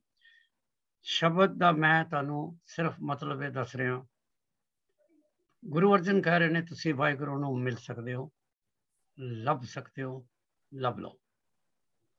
ਲੋਕਾਂ ਦੀਆਂ ਗੱਲਾਂ 'ਚ ਨਾ ਆਓ, ਯਾ ਤੂੰ ਕਿੱਥੋਂ ਲੱਭ ਲਏਗਾ? ਜੇ ਮੈਨੂੰ ਨਹੀਂ ਲੱਭਿਆ ਤੇ ਤੈਨੂੰ ਕਿੱਥੋਂ ਲੱਭੇਗਾ? ਮੈਂ ਤਾਂ ਰੋਜ਼ ਗੁਰਦੁਆਰੇ ਜਾਣਾ, ਤੂੰ ਤਾਂ ਸਿਰਫ ਸੰਡੇ ਨਹੀਂ ਜਾਣਾ, ਤੈਨੂੰ ਕਿੱਥੋਂ ਲੱਭੇਗਾ? ਨਾ ਸੁਣੋ ਉਹਦੀ ਗੱਲ, ਤੁਸੀਂ ਨਹੀਂ ਵੀ ਜਾਓਗੇ ਤਾਂ ਵੀ ਲੱਭ ਪਏਗਾ। ਮੈਂ ਤੇ 40 ਸੁਖਮਨੀ ਸਾਹਿਬ ਦੇ ਪਾਠ ਕੀਤੇ, ਮੈਨੂੰ ਨਹੀਂ ਲੱਭਿਆ, ਤੂੰ ਤੇ ਕਹਿਣਾ ਮੈਂ ਸਿਰਫ ਜਪਜੀ ਸਾਹਿਬ ਦਾ ਪਾਠ ਕਰਦਾ, ਤੈਨੂੰ ਕਿੱਥੋਂ ਲੱਭੇਗਾ? ਤੁਸੀਂ ਇੱਕ ਵੀ ਜਪਜੀ ਸਾਹਿਬ ਦਾ ਪਾਠ ਨਾ ਕਰੋ, ਇੱਕ ਵਾਰੀ ਆਪਣੇ ਸੱਚੇ ਦਿਲੋਂ ਵਾਹਿਗੁਰੂ ਕਹਿ ਦਿਓ ਤਾਂ ਵੀ ਲੱਭ ਪਏਗਾ। ਗੱਲ ਤੇ ਮਨ ਦੀ ਹੈ, ਸੱਚੇ ਮਨ ਦੀ। ਉਹ ਸੱਚਾ ਮਨ ਕਿਹੜਾ ਹੈ, ਇਹਦੀ ਫਿਰ ਤੁਸੀਂ ਡੈਫੀਨੇਸ਼ਨ ਬਾਅਦ ਦੇ ਦੇਣੇ। ਅਨੇਕ ਜਨਮ ਭਰਮ ਥਿਤ ਨਹੀਂ ਪਾਈ, ਕਰੋ ਸੇਵਾ ਗੁਰ ਲਾਗੋ, ਚਰਨ ਗੋਬਿੰਦ ਜੀ ਕਾ ਮਾਰਗ ਦੇ ਜੀ ਬਤਾਈ। ਕਿਉਂਕਿ ਮਾਰਗ ਤੇ ਉਹਨੇ ਹੀ ਦੱਸਣਾ ਰਸਤਾ। ਤੁਸੀਂ ਗੁਰੂ ਸਾਹਿਬ ਨੂੰ ਮਿਲਣ ਦਾ ਰਸਤਾ ਕਿੱਥੋਂ ਲੱਭਣਾ? ਗੁਰੂ ਗ੍ਰੰਥ ਸਾਹਿਬ 'ਚ ਲੱਭਣਾ। ਮੈਂ ਵੀ ਤਾਂ ਉੱਥੇ ਐਗਜ਼ਾਮਪਲਾਂ ਤੁਹਾਨੂੰ ਦੇ ਰਿਹਾ। ਤੁਸੀਂ ਜੇ ਨਹੀਂ ਪੜ੍ਹ ਸਕਦੇ ਤੇ ਮੈਂ ਉਹ 'ਚੋਂ ਪੜ੍ਹ ਕੇ ਆ ਕੇ ਤੁਹਾਨੂੰ ਦੱਸ ਰਿਹਾ ਕਿ ਤੁਸੀਂ ਗੁਰੂ ਗ੍ਰੰਥ ਸਾਹਿਬ, ਗੁਰੂ ਸਾਹਿਬ ਇਹ ਵੀ ਤੇ ਗੁਰੂ ਗ੍ਰੰਥ ਸਾਹਿਬ 'ਚੋਂ ਹੀ ਸ਼ਬਦ ਹੈ ਨਾ, ਜਿਹੜਾ ਗੁਰੂ ਅਰਜਨ ਦੇਵ ਜੀ ਅੱਜ ਸੁਣ ਰਹੇ ਹੋ। ਸ਼ਬਦ ਦੇ ਰਾਹੀਂ ਕਹਿ ਰਹੇ ਨੇ, ਉਹ ਤੁਹਾਨੂੰ ਐਜੂਕੇਟ ਕਰ ਰਹੇ ਨੇ ਕਿ ਤੁਸੀਂ ਅਕਾਲ ਪੁਰਖ ਨੂੰ ਮਿਲ ਸਕਦੇ ਹੋ, ਉਹਦਾ ਹੱਥ ਪਕੜ ਸਕਦੇ ਹੋ, ਉਹਦੇ ਉਹ ਜਿਵੇਂ ਤੁਸੀਂ ਕਹਿੰਦੇ ਹੋ ਕਿ ਆਪਣਾ ਸਿਰ ਅਰਦਾਸ ਕਰਦੇ ਹੋ, ਗੁਰਦੁਆਰੇ ਜਾਂਦੇ ਹੋ ਕਿ ਇਹ ਪਰਮਾਤਮਾ ਤੂੰ ਆਪਣਾ ਮਿਹਰ ਭਰੇ ਹੱਥ ਸਾਡੇ ਸਿਰ ਤੇ ਰੱਖੀ। ਰੱਖੇਗਾ, ਉਹ ਜ਼ਰੂਰ ਰੱਖੇਗਾ ਜੇ ਤੁਹਾਡੀ ਇਹ ਅਰਦਾਸ ਸੱਚੇ ਦਿਲੋਂ ਨਿਕਲਦੀ ਹੈ। ਗੱਲ ਸੱਚੇ ਦਿਲ ਦੀ ਹੈ, ਉਹਦੇ ਵਿੱਚ ਝੂਠ ਫਰੇਬ ਨਹੀਂ ਹੋਣਾ ਚਾਹੀਦਾ, ਕੋਈ ਸ਼ੱਕੋ ਸ਼ੁਬਾ ਨਹੀਂ ਹੋਣਾ ਚਾਹੀਦਾ। ਸਾਡੇ ਵਿੱਚ ਸਭ ਕੁਝ ਹੈ ਲੇਕਿਨ ਸ਼ੱਕ ਹੈ। ਜਿਹੜੀ ਗੁਰੂ ਨਾਨਕ ਸਾਹਿਬ ਦੀ ਪੌੜੀ ਹੈ ਮੰਨੇ ਉੱਤੇ, ਉਹਨੂੰ ਧਿਆਨ ਨਾਲ ਪੜ੍ਹ ਲਓ। 4 ਪੌੜੀਆਂ ਨੇ ਜਾਂ 3 ਪੌੜੀਆਂ, ਚਾਹੇ ਧਿਆਨ ਨਾਲ ਪੜ੍ਹੋ। ਮੰਨਣ ਦੀ ਗੱਲ ਹੈ ਕਿ ਤੁਸੀਂ ਪਰਮਾਤਮਾ ਦੀ ਹੋਂਦ ਮੰਨਦੇ ਹੋ, ਕਿ ਤੁਸੀਂ ਮੰਨਦੇ ਹੋ ਕਿ ਪਰਮਾਤਮਾ ਇਜ਼ ਆਲ ਪਾਵਰਫੁਲ, ਕਿ ਤੁਸੀਂ ਮੰਨਦੇ ਹੋ ਕਿ ਪਰਮਾਤਮਾ ਇਜ਼ ਆਲ ਪਰਫੈਕਟ, ਕਿ ਉਹਦੇ ਉੱਤੇ ਕੋਈ ਹੋਰ ਪਰਫੈਕਟ ਨਹੀਂ ਹੈ, ਉਹਦੇ ਤੋਂ ਕੋਈ ਹੋਰ ਜ਼ਿਆਦਾ ਪਾਵਰਫੁਲ ਨਹੀਂ ਹੈ। ਨਹੀਂ ਹੈ। ਇੱਕ ਪਾਸੇ ਤੁਸੀਂ ਕਹਿੰਦੇ ਹੋ ਸਾਚੇ ਸਾਹਿਬ ਆਖਿਆ ਨਹੀਂ ਕਰ ਤੇਰੇ, ਦੂਜੇ ਪਾਸੇ ਤੁਹਾਨੂੰ ਕੋਈ ਚੀਜ਼ ਮਿਲਦੀ ਨਹੀਂ, ਤੁਸੀਂ ਕਹਿੰਦੇ ਹੋ ਯਾਰ ਤੇਰੇ ਕੋਲ ਹੈ ਕੀ ਸੀ ਜਿਹੜਾ ਤੂੰ ਦੇਣਾ ਸੀ, ਇਹ ਤੇ ਅਸੀਂ ਆਪੇ ਕੋਸ਼ਿਸ਼ ਕਰਦੇ ਤੇ ਮਿਲ ਜਾਣਾ ਸੀ, ਐਵੇਂ ਟਾਈਮ ਵੇਸਟ ਕੀਤਾ, ਤੇਰੇ ਪਾਠ ਕਰਦੇ ਰਹਿ ਗਏ, ਐਨੇ ਨੱਕ ਰਗੜੇ ਕੁਛ ਨਹੀਂ ਲੱਭਾ। ਇੱਕ ਸੈਕਿੰਡ ਵਿੱਚ ਸਾਡਾ ਫੇਥ ਟੁੱਟਦਾ, ਇੱਕ ਸੈਕਿੰਡ ਵਿੱਚ, ਕਿਉਂਕਿ ਅਸੀਂ ਆਪਣਾ ਟਾਈਮ ਟੇਬਲ ਬਣਾਇਆ ਸੀ, ਚਾਹੁੰਦੇ ਰੱਬ ਸਾਡੇ ਟਾਈਮ ਟੇਬਲ ਤੁਰ ਚਲੇ, ਪਰ ਇਹ ਭੁੱਲ ਜਾਂਦੇ ਹਾਂ ਕਿ ਰੱਬ ਦਾ ਆਪਣਾ ਟਾਈਮ ਟੇਬਲ ਹੈ। ਅਸੀਂ ਆਪਣੇ ਕਰਮਾਂ ਦੀ ਜੂਨ ਜਿਉਂਦੇ ਹਾਂ, ਆਪਣੇ ਕਰਮ ਭੁੱਲ ਜਾਂਦੇ ਹਾਂ। ਜ਼ਿੰਦਗੀ ਬੜੀ ਔਖੀ ਹੈ, ਸੋ ਇਹਨੂੰ ਜ਼ਿੰਦਗੀ ਨੂੰ ਸਮਝਣ ਵਾਸਤੇ ਜੇ ਬਹੁਤੇ ਸ਼ਾਸਤਰ ਨਹੀਂ ਪੜ੍ਹ ਸਕਦੇ ਤਾਂ ਐਟ ਲੀਸਟ ਆਪਣੇ ਦਿਲ ਦੇ ਅੰਦਰ ਝਾਂਕ ਕੇ ਇਹ ਦੇਖੋ ਕਿ ਸਾਡੇ ਅੰਦਰ ਜੋ ਗੁਰੂ ਸਾਹਿਬ ਨੇ ਕਿਹਾ ਕਿ ਕੁਝ ਚੀਜ਼ਾਂ ਐਸੀਆਂ ਨੇ ਜਿਹੜੀਆਂ ਦਰਵਾਜ਼ਾ ਬੰਦ ਕਰਦੀਆਂ ਰੱਬ ਦੇ ਆਉਣ ਦਾ, ਜਿਹਨੂੰ ਤੁਸੀਂ ਕਾਮ ਕਰੋ ਤੇ ਲੋਭ ਮੋਹ ਹੰਕਾਰ ਕਹਿੰਦੇ ਹੋ। ਕੋਈ ਐਸਾ ਹੈ ਬੰਦਾ ਜਿਹੜਾ ਕਹੇ ਇਹ 5 ਚੋਰਾਂ ਚ ਮੇਰੇ ਅੰਦਰ ਚੋਰ ਕੋਈ ਨਹੀਂ ਆ? ਫਿਰ ਕਿਵੇਂ ਰੱਬ ਦਰਵਾਜ਼ਾ ਖੜਕਾਏਗਾ? ਪਰ ਇਹ ਸਭ ਕੁਝ ਕਹਿਣ ਤੋਂ ਬਾਅਦ ਮੈਂ ਕਹਾਂਗਾ ਤੁਹਾਨੂੰ ਹੋਪ ਨਹੀਂ ਛੱਡਣੀ ਚਾਹੀਦੀ। You can work for it ਕਿ ਤੁਸੀਂ 5 ਦੁਸ਼ਮਣਾਂ ਤੋਂ ਨਜਾਤ ਪਾ ਲਓ। You can get freed yourself from these 5 nasty things. Why not? फिर वो कहते ने करो सेवा गुरु लागो चरण गोविंद जी की मार्ग दे बताई अनेक अपाओ करो।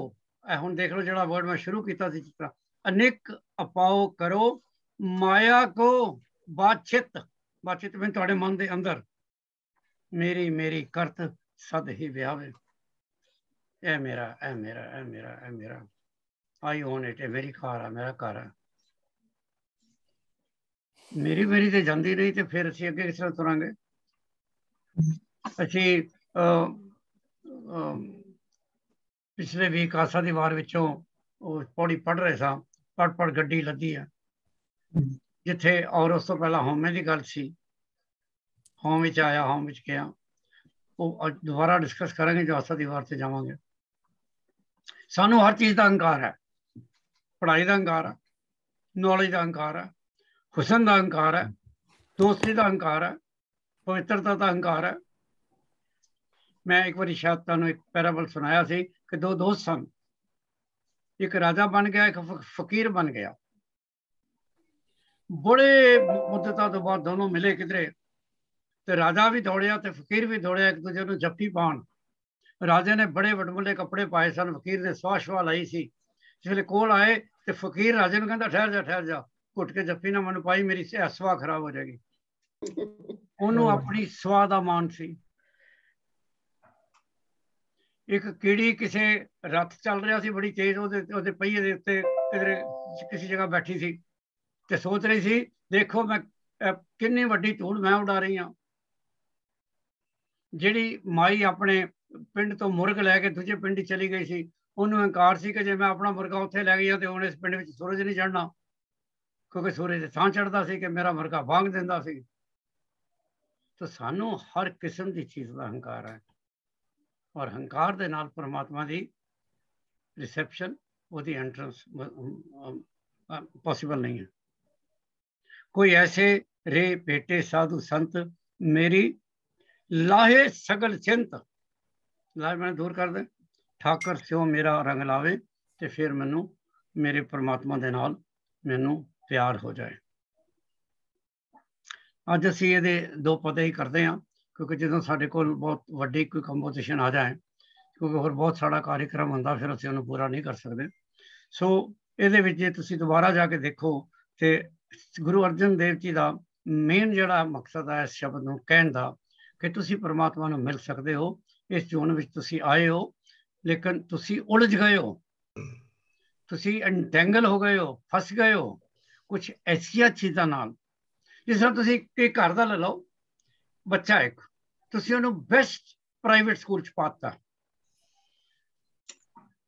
गौरमेंट स्कूल चो फ्री पढ़ सकता सी, प्राइवेट स्कूल च पाया जिथे तुसीं 15-20 हज़ार पाउंड महीना फीस देंदे हो, वो उत्थे ड्रग की लत च पै गया। अपने वालों तो तुसीं उहनूं अच्छे स्कूल च पाया, जे हुण उस राह ते चल पिया तो जो माँ बाप के ड्रीम ने वो कितों पूरे करेगा? ਇੱਕ ਤੁਹਾਨੂੰ ਰੀਸੈਂਟ ਐਗਜ਼ਾਮਪਲ ਤੇ ਤੁਸੀਂ ਟੀਵੀ ਤੇ ਦੇਖੀ ਹੋਣੀ ਹੈ, ਦੀ ਸਨ ਆਫ ਸ਼ਾਹਰੁਖ।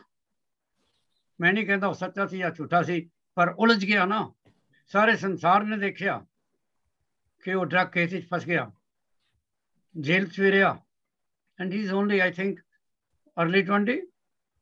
ਹਾਂਜੀ ਹਾਂਜੀ। He sent him to the best school in foreign countries, best universities. He must be having a lot of dreams, and he's a very very reputed father. So ਜਦੋਂ ਤੁਸੀਂ ਗਲਤ ਰਸਤੇ ਤੇ ਚੱਲ ਜਾਂਦੇ ਹੋ, ਇਹੀ ਕਹਿ ਰਹੇ ਨੇ ਗੁਰੂ ਅਰਜਨ, ਇਹ ਚੀਜ਼ਾਂ ਹੈਗੀਆਂ ਸੰਸਾਰ ਵਿੱਚ ਜਿਹੜੀਆਂ ਤੁਹਾਨੂੰ ਆਪਣੇ ਵੱਲ ਖਿੱਚਣਗੀਆਂ।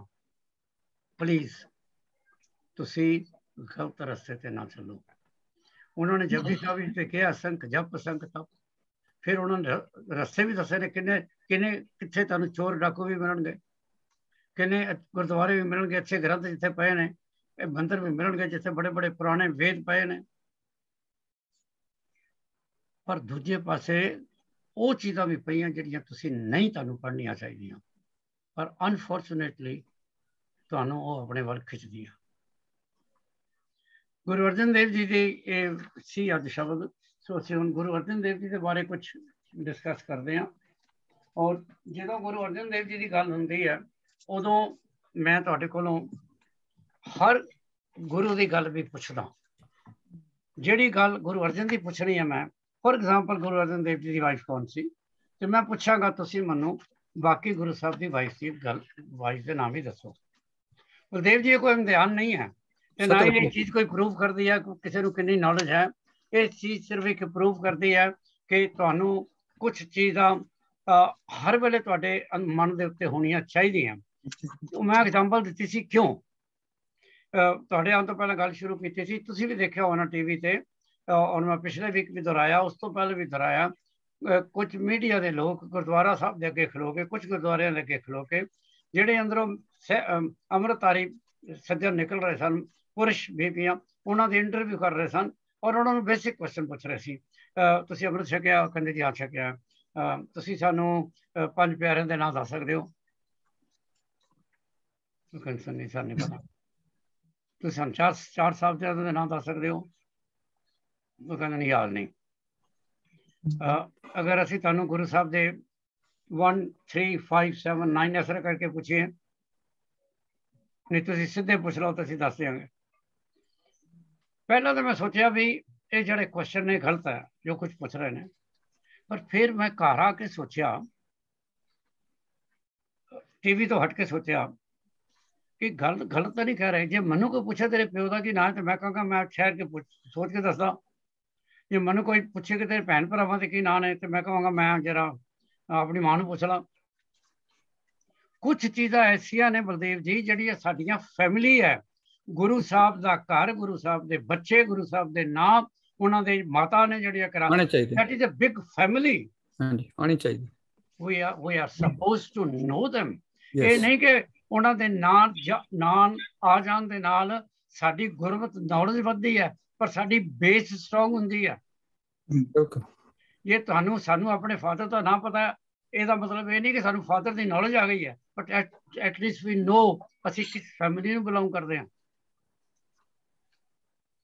ਕੱਲ ਇੱਕ ਮੈਂ ਤੁਹਾਡੇ ਕਮਲ ਨੇ ਤੇ ਦੇਖੀ ਹੋਣੀ, ਇੱਕ ਵੀਡੀਓ ਸੀ, ਕੋਈ ਬੀਜੇਪੀ ਦਾ ਇੱਕ ਬਹੁਤ ਵੱਡਾ ਕੋਈ ਨੇਤਾ ਸੀ, ਬੋਲ ਰਿਹਾ ਸੀ। ਉਹ ਕਹਿ ਰਿਹਾ ਸੀ ਕਿ ਬਾਲ ਦਿਵਸ ਜਿਹੜਾ ਇੰਡੀਆ ਵਿੱਚ, ਉਹ 4 ਸਾਹਿਬਜ਼ਾਦਿਆਂ ਦੇ ਨਾਂ ਤੇ ਬਣਾਉਣਾ ਚਾਹੀਦਾ। ਇਹੋ ਜਿਹੀ ਸ਼ਹਾਦਤ ਬੱਚਿਆਂ ਦੀ ਜਾਂ ਇਹੋ ਜਿਹਾ ਕ੍ਰਿਸ਼ਮਾ ਬੱਚਿਆਂ ਦਾ ਕਿਸੇ ਦੇਸ਼ ਵਿੱਚ ਨਹੀਂ ਹੋਇਆ।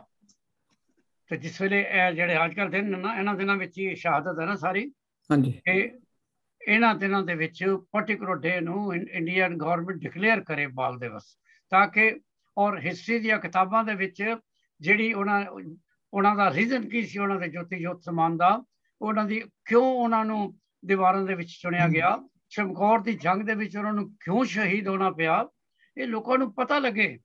ਚਾਂਦਨੀ ਚੌਕ ਦੇ ਵਿੱਚ ਗੁਰੂ ਤੇਗ ਬਹਾਦਰ ਦਾ ਸੀਸ ਕਿਉਂ ਕੱਟਿਆ ਗਿਆ। ਜੇ ਤੁਸੀਂ ਕਿਸੇ ਕਿਤਾਬ 'ਚ ਨਹੀਂ ਲਿਖੋਗੇ, ਕੌਣ ਪੜ੍ਹੇਗਾ? ਸਾਡੀ ਜਨਰੇਸ਼ਨ ਤੋਂ ਬਾਅਦ, ਤੁਹਾਡੀ ਜਨਰੇਸ਼ਨ ਬਾਅਦ ਠੀਕ ਹੈ, ਯੰਗ ਜਨਰੇਸ਼ਨ ਇੱਥੇ ਹੈ, ਆਪਣੀ ਪਰਮਜੀਤ ਹੈ, ਕਮਲਪ੍ਰੀਤ ਹੈ, ਨਵਤੇਜ ਹੈ, ਉਸ ਤੋਂ ਬਾਅਦ ਕੌਣ ਪੜ੍ਹੇਗਾ?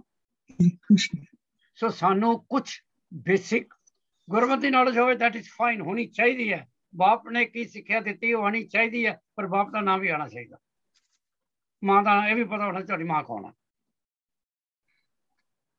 ਕੋਈ ਦੋ ਰਾਇਆ ਨਹੀਂ ਇਹਦੇ 'ਚ। ਗੁਰੂ ਅਰਜਨ ਦੇਵ ਜੀ ਗੋਇੰਦਵਾਲ ਸਾਹਿਬ, ਉਹਨਾਂ ਦਾ ਜਨਮ ਹੈ। ਔਰ ਸਾਡੀ ਸਭ ਤੋਂ ਲਾਇਕ ਕੁੜੀ ਬਲਦੇਵ ਜੀ ਤੁਹਾਨੂੰ ਦੱਸੇਗੀ ਗੋਇੰਦਵਾਲ ਹੋਰ ਕਿਹੜੇ ਕਿਹੜੇ ਗੁਰੂ ਦੇ ਨਾਲ ਸੰਬੰਧਿਤ ਹੈ। ਗੁਰੂ ਰਾਮਦਾਸ, ਗੁਰੂ ਅੰਗਦ ਦੇਵ ਜੀ, ਨਹੀਂ ਪਰਮਜੀਤ ਹੀ ਬੋਲੇਗੀ। ਸਤਵਚਨ, ਹਾਂਜੀ ਗੁਰੂ ਰਾਮਦਾਸ ਜੀ ਦੀ ਜੋਤੀ ਜੋਤ ਸਮਾਈ ਸੀ। ਸ਼ੁਰੂ ਤੋਂ ਸ਼ੁਰੂ ਹੋ ਨਾ, ਗੁਰੂ ਗੋਇੰਦਵਾਲ, ਚਲੋ ਗੁਰਦੇਵ ਦੱਸੇਗਾ। ਹਾਂਜੀ ਗੁਰਦੇਵ ਜੀ। ਗੋਬਿੰਦਪਾਲ ਗੁਰੂ ਅਮਰਦਾਸ ਜੀ ਨੇ ਇੰਟਰੋਡਿਊਸ ਕੀਤਾ ਸੀ, ਵਸਾਇਆ ਸੀਗਾ। So we go back to Guru Amardas. When we talk of Goindwal, Goindwal ਦੀ ਸਥਾਪਨਾ ਗੁਰੂ ਅਮਰਦਾਸ ਨੇ ਕੀਤੀ। ਤੇ ਉਹਨਾਂ ਨੇ ਉੱਥੇ ਅਮਰਦਾਸ, ਠਹਿਰੋ ਗੁਰਦੇਵ ਜੀ, ਗੁਰੂ ਅਮਰਦਾਸ ਜੀ ਗੁਰੂ ਅਰਜਨ ਦੇਵ ਜੀ ਦੇ ਕੀ ਲੱਗਦੇ ਨੇ? ਫਿਰ ਬੋਲੋ ਪਲੀਜ਼। ਹਾਂਜੀ ਵਜ਼ੀਰ ਜੀ। ਨਾਨਾ ਜੀ, ਨਾਨਾ, ਗ੍ਰੈਂਡਫਾਦਰ, ਜਿਹਨੂੰ ਤੁਸੀਂ ਨਾਨਾ ਕਹਿੰਦੇ ਹੋ। ਬੜਾ ਛੋਟਾ ਜਿਹਾ ਰਿਸ਼ਤਾ ਹੈ, ਪਰ ਜੇ ਤੁਸੀਂ ਸੋਚਣ ਲੱਗ ਜਾਂਦੇ ਹੋ ਤਾਂ ਨਹੀਂ ਸਾਨੂੰ ਕਈ ਵਾਰੀ ਯਾਦ ਆਉਂਦਾ ਕਿ ਗੁਰੂ ਅਮਰਦਾਸ ਦਾ ਕੀ ਰਿਲੇਸ਼ਨ ਹੋ ਸਕਦਾ ਗੁਰੂ ਅਰਜਨ ਨਾਲ। ਸੋ ਗੋਇੰਦਵਾਲ ਦੀ ਗੱਲ ਕਰੀਏ ਤੇ ਗੋਇੰਦਵਾਲ ਨੂੰ ਗੁਰੂ ਅਮਰਦਾਸ ਜੀ ਨੇ ਸਥਾਪਿਤ ਕੀਤਾ, ਔਰ ਉੱਥੇ ਹੀ ਉਹਨਾਂ ਨੇ ਗੁਰੂ ਰਾਮਦਾਸ ਨੂੰ, ਜੇਠੇ ਨੂੰ ਗੁਰੂ ਗੱਦੀ ਦਿੱਤੀ। ਉੱਥੇ ਹੀ ਗੁਰੂ ਅਰਜਨ ਦੇਵ ਜੀ ਦਾ ਜਨਮ ਹੋਇਆ। ਹਾਂਜੀ, ਗੁਰੂ ਨਾਨਕ ਸਾਹਿਬ ਦਾ ਜਨਮ, ਦਵਿੰਦਰ। ਨਨਕਾਣਾ ਸਾਹਿਬ। ਉਹ ਪਹਿਲਾ ਨਾਂ ਦੱਸੋ।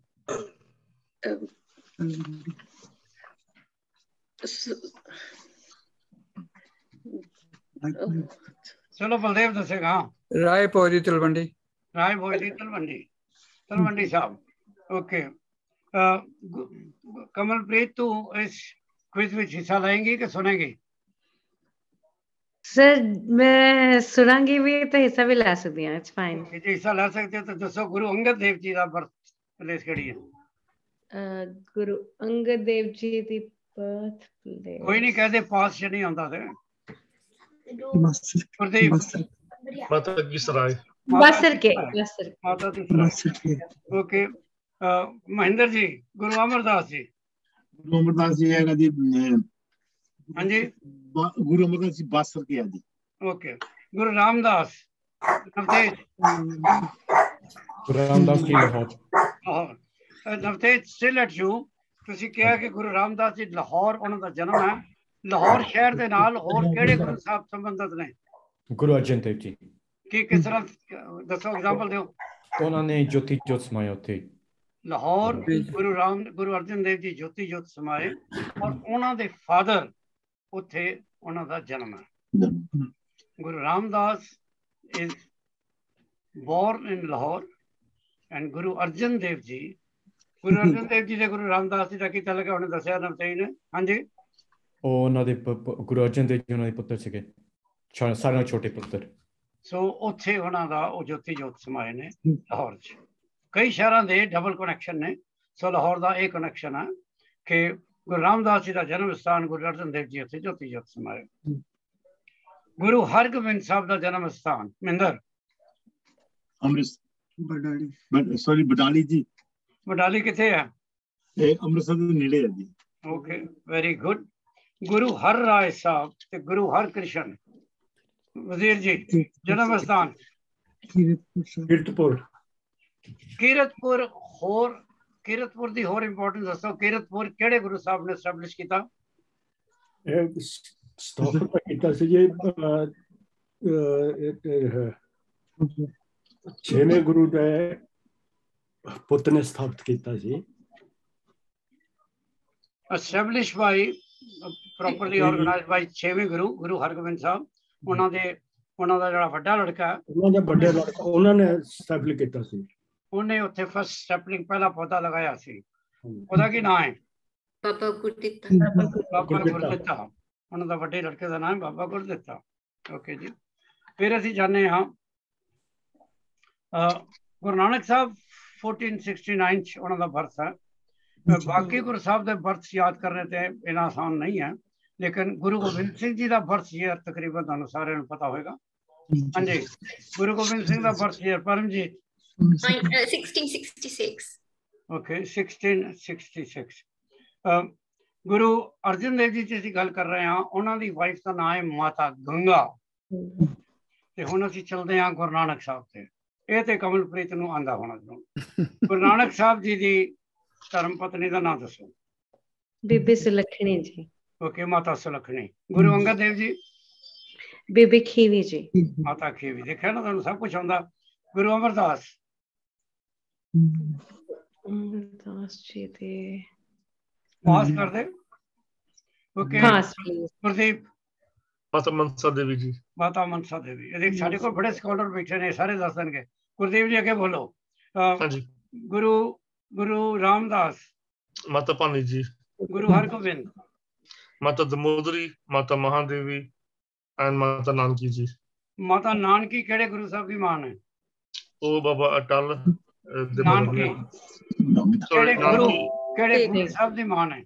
ਗੁਰੂ ਤੇਗ ਬਹਾਦਰ ਸਾਹਿਬ ਜੀ। ਤੇਗ ਬਹਾਦਰ ਸਾਹਿਬ। ਓਕੇ। ਗੁਰੂ ਹਰ ਰਾਏ ਸਾਹਿਬ ਦੀ ਵਾਈਫ? ਮਾਤਾ ਕ੍ਰਿਸ਼ਨ ਕੌਰ ਜੀ। ਗੁਰੂ ਤੇਗ ਬਹਾਦਰ? ਮਾਤਾ ਗੁਜਰੀ। ਮਾਤਾ ਗੰਗਾ ਜੀ। ਗੁਰੂ ਗੋਬਿੰਦ ਸਿੰਘ ਜੀ? ਮਾਤਾ ਸਾਹਿਬ ਕੌਰ ਤੇ ਮਾਤਾ ਜੀਤੋ ਜੀ ਤੇ ਕਹਿੰਦੇ ਸਿੰਘ ਜੀ, ਮਾਤਾ ਸੁੰਦਰੀ ਜੀ। ਓਕੇ। ਗੁਰੂ ਘਰ ਦੇ ਵਿੱਚ ਬਲਦੇਵ ਜੀ ਸਨ ਜ਼ਿਆਦਾ ਨੇ ਤੇ ਡਾਟਰਸ ਘੱਟ ਨੇ। ਤੇ ਤੁਹਾਨੂੰ ਨਵਤੇਜ ਦੱਸੇਗਾ ਹੁਣੇ ਕਿਹੜੇ ਕਿਹੜੇ ਗੁਰੂ ਸਾਹਿਬ ਦੇ ਘਰ ਡਾਟਰ ਸੀ ਔਰ ਉਸ ਡਾਟਰ ਦਾ ਕੀ ਨਾਮ ਹੈ। ਹਾਂਜੀ ਨਵਤੇਜ ਜੀ। ਗੁਰੂ ਅੰਗਦ ਦੇਵ ਜੀ ਦੇ ਤੇ ਨਾਮ ਗੁਰੂ ਅੰਗਦ ਦੇਵ ਜੀ, ਗੁਰੂ ਅਮਰਦਾਸ ਤੇ ਗੁਰੂ ਅੰਗਦ ਦੇਵ ਜੀ ਦੀ ਬੇਟੀ ਦਾ ਨਾਮ ਦੱਸੋ ਪਹਿਲਾਂ। ਬੀਬੀ ਅਮਰੋ। ਬਿਲਕੁਲ ਠੀਕ ਹੈ, ਅੱਗੇ ਚਲੋ। ਤੇ ਗੁਰੂ ਅਮਰਦਾਸ ਦੀ ਬੀਬੀ ਭਾਨੀ ਤੇ ਬੀਬੀ ਦਾਨੀ। ਓਕੇ, ਇਹਨਾਂ ਦੀਆਂ ਦੋ ਬੇਟੀਆਂ ਨੇ, ਦਾਨੀ ਤੇ ਭਾਨੀ। ਹਾਂਜੀ। ਤੇ ਗੁਰੂ ਹਰਗੋਬਿੰਦ ਦੀ ਸੀਗੀ ਇੱਕ ਆਪਣੇ ਬੀਬੀ ਵੀਰੋ। ਅੱਗੇ ਚਲੋ। ਨੈਕਸਟ ਗੁਰੂ ਹੋਰ ਕਿਹਦੀ ਬੇਟੀ ਹੈ? ਹੋਰ ਕਿਸੇ ਦੀ ਨਹੀਂ ਹੈ। ਵੀਰੋ ਹੈ ਕਿਉਂ ਨਹੀਂ? ਵੀਰੋ ਕੌਣ ਦੱਸੇਗਾ? ਜਸਵੀਰ ਦੱਸ ਰਹੀ। ਹਾਂ ਜਸਵੀਰ। ਵੀਰੋ ਗੁਰੂ ਹਰਕ੍ਰਿਸ਼ਨ ਛੇਵੇਂ ਪਾਤਸ਼ਾਹ ਦੀ ਡਾਟਰ। ਗੁਰੂ ਹਰਗੋਬਿੰਦ ਸਾਹਿਬ ਦੀ ਡਾਟਰ ਹੈ ਜੀ ਬੀਬੀ ਵੀਰੋ ਜੀ। ਬਿਲਕੁਲ, ਗੁਰੂ ਹਰਗੋਬਿੰਦ ਸਾਹਿਬ ਦੀ ਬੇਟੀ ਵੀਰੋ। ਤੇ ਇੰਨੀ ਇੰਪੋਰਟੈਂਟ ਹੈ ਕਿ ਇਹ ਵੀਰੋ ਦੀ ਮੈਰਿਜ ਸੀ ਜਦੋਂ ਮੁਗਲਾਂ ਨੇ ਅੰਮ੍ਰਿਤਸਰ ਤੇ ਅਟੈਕ ਕੀਤਾ। Yeah, I think he mentioned Bibi Viro. ਹਾਂਜੀ, ਕਿਆ ਸੀ ਰਹੇ ਨੇ? ਕਿਆ ਸੀ ਪਾਜੀ ਰਹੇ? Say repeat. Yes.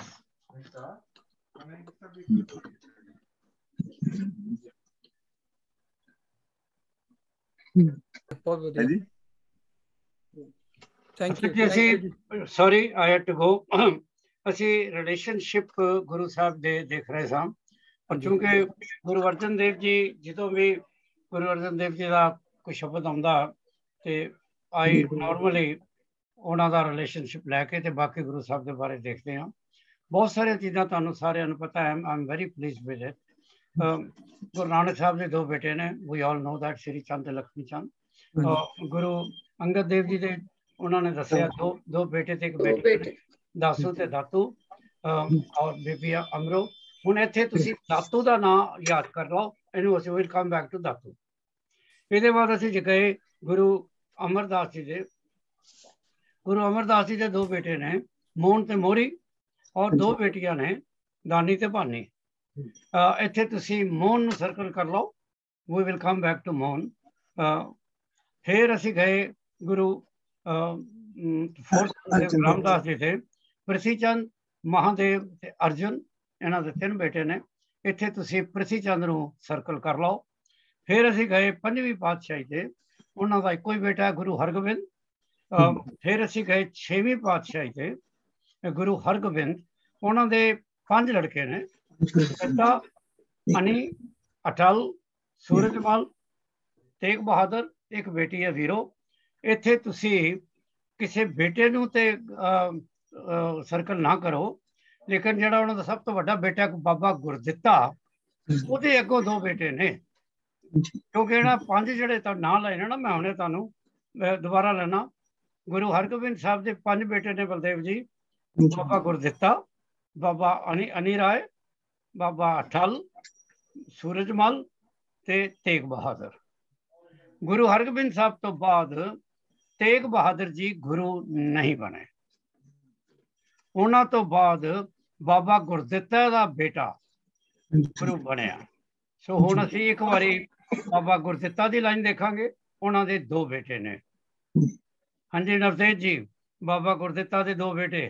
हाँ जी, एक तेरमल ते गुरु हर राय।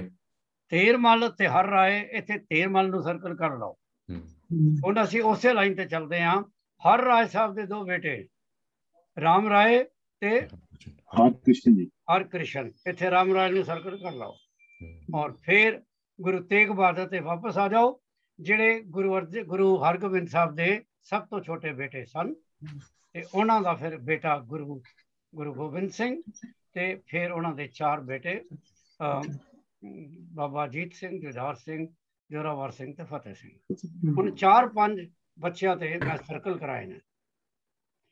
ये कमलप्रीत जी वो बच्चे ने जिन्हां ने गुरु घर दे विच,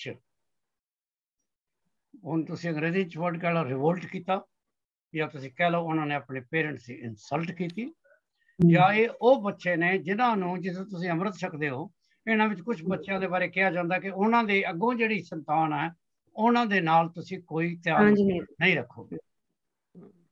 पहला असीं जाने हां सैकंड गुरु दा छोटा बेटा दातू। दातू ने गुरु अमरदास जी नूं इंसल्ट की, उन्होंने आके उन्होंने किक मारिया सी। और ये बड़ी वड्डी गल है कि तुसीं गुरु साहब बैठे ने, एक बच्चा हुंदा है और उन्होंने लत्त मारदा है और उन्होंने अपनी गद्दी तो थले छुड़ दिंदा। तुसीं गुस्सा इत्थों देख सकते हो कि गुरु अमरदास जी फिर खडूर साहब छड़ के चले जाते हैं। गुरु अमरदास जी गोइंदवाल साहब छड़ के चले जाते हैं। गुस्सा है ही होना। हरे दरबार विच उन्होंने एक बच्चे ने लत्त मारी। हुण तुसीं गल दस सकते हो कि बाबा दासू ते दातू की मां कौन है? माता खीवी, जिहदा नाम बड़े एहतराम नाल गुरु ग्रंथ लैंदे हो, बड़ी इज्जत नाल तुसीं लैंदे हो। पर की तुहाडा ख्याल है कि माता खीवी ने जदों ये सुनिया होना उन्होंने दुख नहीं होया होना? बिल्कुल, मतलब साइड स्टोरी है कि जिस वे उन्होंने पता लगा होना कि उन्होंने बेटे ने गुरु साहब की किन्नी को बेहरमती की है। पर फॉर्चुनेटली और अनफॉर्चुनेटली तुहाडा सिख इतिहास इत्थे आके साइलेंट हो जाता कि दातू दे बाद की होया, माता खीवी उन्होंने किस तरह लै गई, किन्ना को गुस्सा किया।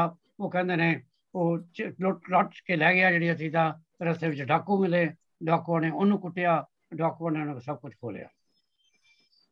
Dr. Sahab, I'll have to quickly grab my charger. I'm joining. मेरा बैटरी रन आउट हो रही है, मैं चार्जर लेके आया। अच्छा ठीक। फिर अगे इस तो बाद असी आया चौथी पातशाही के 3 बच्चों ने, मैं कहती बड़े बच्चों ने सर्कल करो। पृथ्वी चंद ये ते लगातार for many period, long period यदि दुश्मनी गुरु करना रही है। Worst enemy of the Guru car is Prithvi Chand, who was one of the main causes of martyrdom of Guru Arjan। और गुरु अर्जन पृथ्वी चंद का कौन है? Younger brother. जिस वे चंगी तरह पढ़ते हैं ना, एक तो कहानी सुनी, पढ़ के चले गए तो गल खत्म हो गई। पर जो तुसी उस रिलेशनशिप को चंगी तरह देखते हो, फिर तुहानू इत्थे इन्ना दर्द हुंदा है सके भरा, क्योंकि इत्थे तो हुण रिलेशनशिप शुरू हो चुका। फिर प्रथीचंद तो बाद मैं तुहानू कहा सी तुसी सर्कल करो तेरमल नूं। तेरमल हुण तेरमल कौन आ? तेरमल एक्चुअली डायरैक्ट लाइन विचों नहीं हैगा गुरु घर चों। तेरमल डायरैक्ट किसी गुरु का बेटा नहीं है। मैं ठीक कह रहा गलत? ठीक है, गुरदित्ता जी का बेटा हन, क्योंकि तेरमल बाबा गुरदित्ता का बेटा। हाँ जी, फर्स्ट टाइम जो जिसकी गल, लेकिन ये सब तो बड़ा एनिमी है गुरु घर का। Even he arrange with somebody to shoot Tegh Bahadur when he was declared the Guru। गोली चलाई सी इन्हें उन्होंने ते। बाबा जी दी भीड़ जिहड़ी तुहाडे कोल होनी चाहिए अज भी, वो इहदे हाली भी इहदे डिसेंडेंट कोल आ, उन्होंने नहीं दित्ती। जिहड़ी भीड़ गुरु अर्जन देव जी ने 1604 विच तैयार की थी। कई चीज़ां ने देखदा, मतलब अगर तुसी कई बार नहीं तुसी सीरीयल में देखते या तुहाडे घरां विच होएगा, ए जी ए जिहड़ा हार है ए मेरी मां ने अपनी नूह नूं पाया सी, ए नूह अगली नूह नूं पाएगी, जदों पुछती कई चीज़ां चलदियां। They belong to the family, दित्तियां नहीं जांदियां। They belong to the family from generation to generation. They are the wealth of that particular family. Guru Arjan Dev ji ने जिहड़ी आदि आदि पुस्तक लिखी, आदि ग्रंथ लिखिया 1604 विच, वो तो तुहाडा सरमाया, वो तो प्राइसलैस वेल्थ है। जिथे गुरु अर्जन दे दस्तखत ने, वो अज की तारीख भी तुहाडे कोल नहीं है। शर्म की गल नहीं है। अपने आप नूं असीं इन्ने बहादुर कहने, अपने आप नूं कहने आ कि SGPC है, साडे कोल अकाली दल है, फलाना साडा लीडर है, इन्ने साडे कोल स्कॉलर ने, इन्नियां वड्डियां साडे कोल खालसाई जथाबंदियां ने। सब नां दे विच ठीक है, पर जिहड़ी चीज़ तुहाडे कोल अज भी तुहाडी वेल्थ जिहड़ी है, अज भी तुहाडा जद्दी पुश्ती जिहड़ा सब तो वड्डा श्रृंगार है, वो तुहाडे कोल नहीं है। सो फिर तेरमल नूं तुसीं कल, और तेरमल नूं जिस वेले गुरु हरगोबिंद साहब की लगे तेरमल दे ਉਹਨਾਂ ਦੇ ਬੱਬਾ ਸੀਗਾ, ਉਹਨਾਂ ਦੇ ਦਾਦੇ ਲੱਗੇ। ਉਹਨਾਂ ਦੇ ਜੋਤੀ ਜੋਤ ਸਮਾਨ ਦੇ ਵੇਲੇ ਵੀ ਉਹਨੇ ਕਿਹਾ ਮੈਂ ਨਹੀਂ ਜਾਣਾ। ਆਇਆ ਪਿੱਛੋਂ ਆ ਗਿਆ ਸੀ, ਕਿਉਂਕਿ ਉਹਨੂੰ ਪਤਾ ਸੀ ਗੁਰੂ, ਇਹਨਾਂ ਨੇ ਕੋਈ ਗੁਰੂ ਡਿਕਲੇਅਰ ਕਰਨਾ। But that is he was very arrogant, he never respected anybody. और बाद ਦੇ ਵਿੱਚ ਉਹ ਰਾਮ ਰਾਏ ਦੇ ਨਾਲ ਰਲ ਗਿਆ। चलो राम राय ने उदों गुरु लाइन च आ गया, क्योंकि गुरु हर राय साहब के थले है। लेकिन तेरमल इज ओनली वन जिहड़ा किसी गुरु लाइन च नहीं आंदा। सो हर राय साहब दे बच्चा हो गया। राम राय उन्हें इहो जी कोई इंसल्टिंग चीज़ नहीं की थी, पर उन्हें इनडायरेक्टली जो इंसल्ट की थी गुरबाणी की, जिस करके उन्हें फादर गुरु हर राय साहब नूं उहदी पारखती देनी पई, डिसओन करना पिया। मैं अगर तुसी गुरु ग्रंथ साहब पढ़ते हो, और क्योंकि हुणे साखी साडी जिंदगी च बड़ी बारी आई है कि राम राय गया औरंगजेब के दरबार से, उत्थे मौलवियां ने गुरु ग्रंथ साहब खोलिया, ਉਹਦੇ ਵਿੱਚੋਂ ਉਹਨਾਂ ਨੇ ਇਹ ਲਾਈਨ ਕੱਢੀ, ਮਿੱਟੀ मुसलमान की पेड़े पई कुम्हार। ये उन्होंने इंसल्टिंग लगी कि राम राय डर गया। राम कहता नहीं नहीं नहीं सॉरी ये मिट्टी पई, मिट्टी मुसलमान की नहीं, मिट्टी बेईमान की है। ਅਸੀਂ ਕਹਿੰਦੇ ਹਾਂ ਉਹਨੇ ਗੁਰੂ ਨਾਨਕ ਦੀ ਲਾਈਨ ਬਦਲਤੀ। ਪਰ ਜੇ ਤੁਸੀਂ ਦੇਖੋਗੇ ਅੱਜ ਵੀ, ਜੇ ਤੁਸੀਂ ਗੁਰਬਾਣੀ ਪੜ੍ਹੋ, ਚਲ ਬਿਫੋਰ ਮੈਂ ਆਪਣਾ ਸੈਂਟੈਂਸ ਹੀ ਕੰਪਲੀਟ ਕਰਾਂ, ਗੋ ਬੈਕ। ਗੁਰੂ ਅਮਰਦਾਸ ਜੀ ਦੇ ਵੇਲੇ ਜਿਸ ਵੇਲੇ ਮੋਹਨ ਪੋਥੀਆਂ ਬਣੀਆਂ, ਤਾਂ ਵੀ ਰਿਪੋਰਟ ਹੋਈ ਜੇਠਾ ਜੀ ਗਏ ਅਕਬਰ ਦੇ ਦਰਬਾਰ ਗੁਰਬਾਣੀ ਨੂੰ ਡਿਫੈਂਡ ਕਰਨ। ਫਿਰ ਗੁਰੂ ਅਰਜਨ ਦੇ ਵੇਲੇ ਜਿਸ ਵੇਲੇ ਪੋਥੀ ਸਾਹਿਬ ਬਣ ਗਈ, फिर रिपोर्ट हुई अकबर तो, फिर अकबर ने बुलाया, भाई गुरदास गए। मैं पर अज भी देखदा, I can, there are sentences, there are many references to तुसी डिफरेंट फेथ कह लो, जिथे गुरु नानक साहब ने कहने की कोशिश की है कि सच्चा रब लभण वास्ते सानू ਅਸੀਂ ਗਲਤ ਰਾਹ ਤੇ ਤੁਰ ਪਏ ਹਾਂ।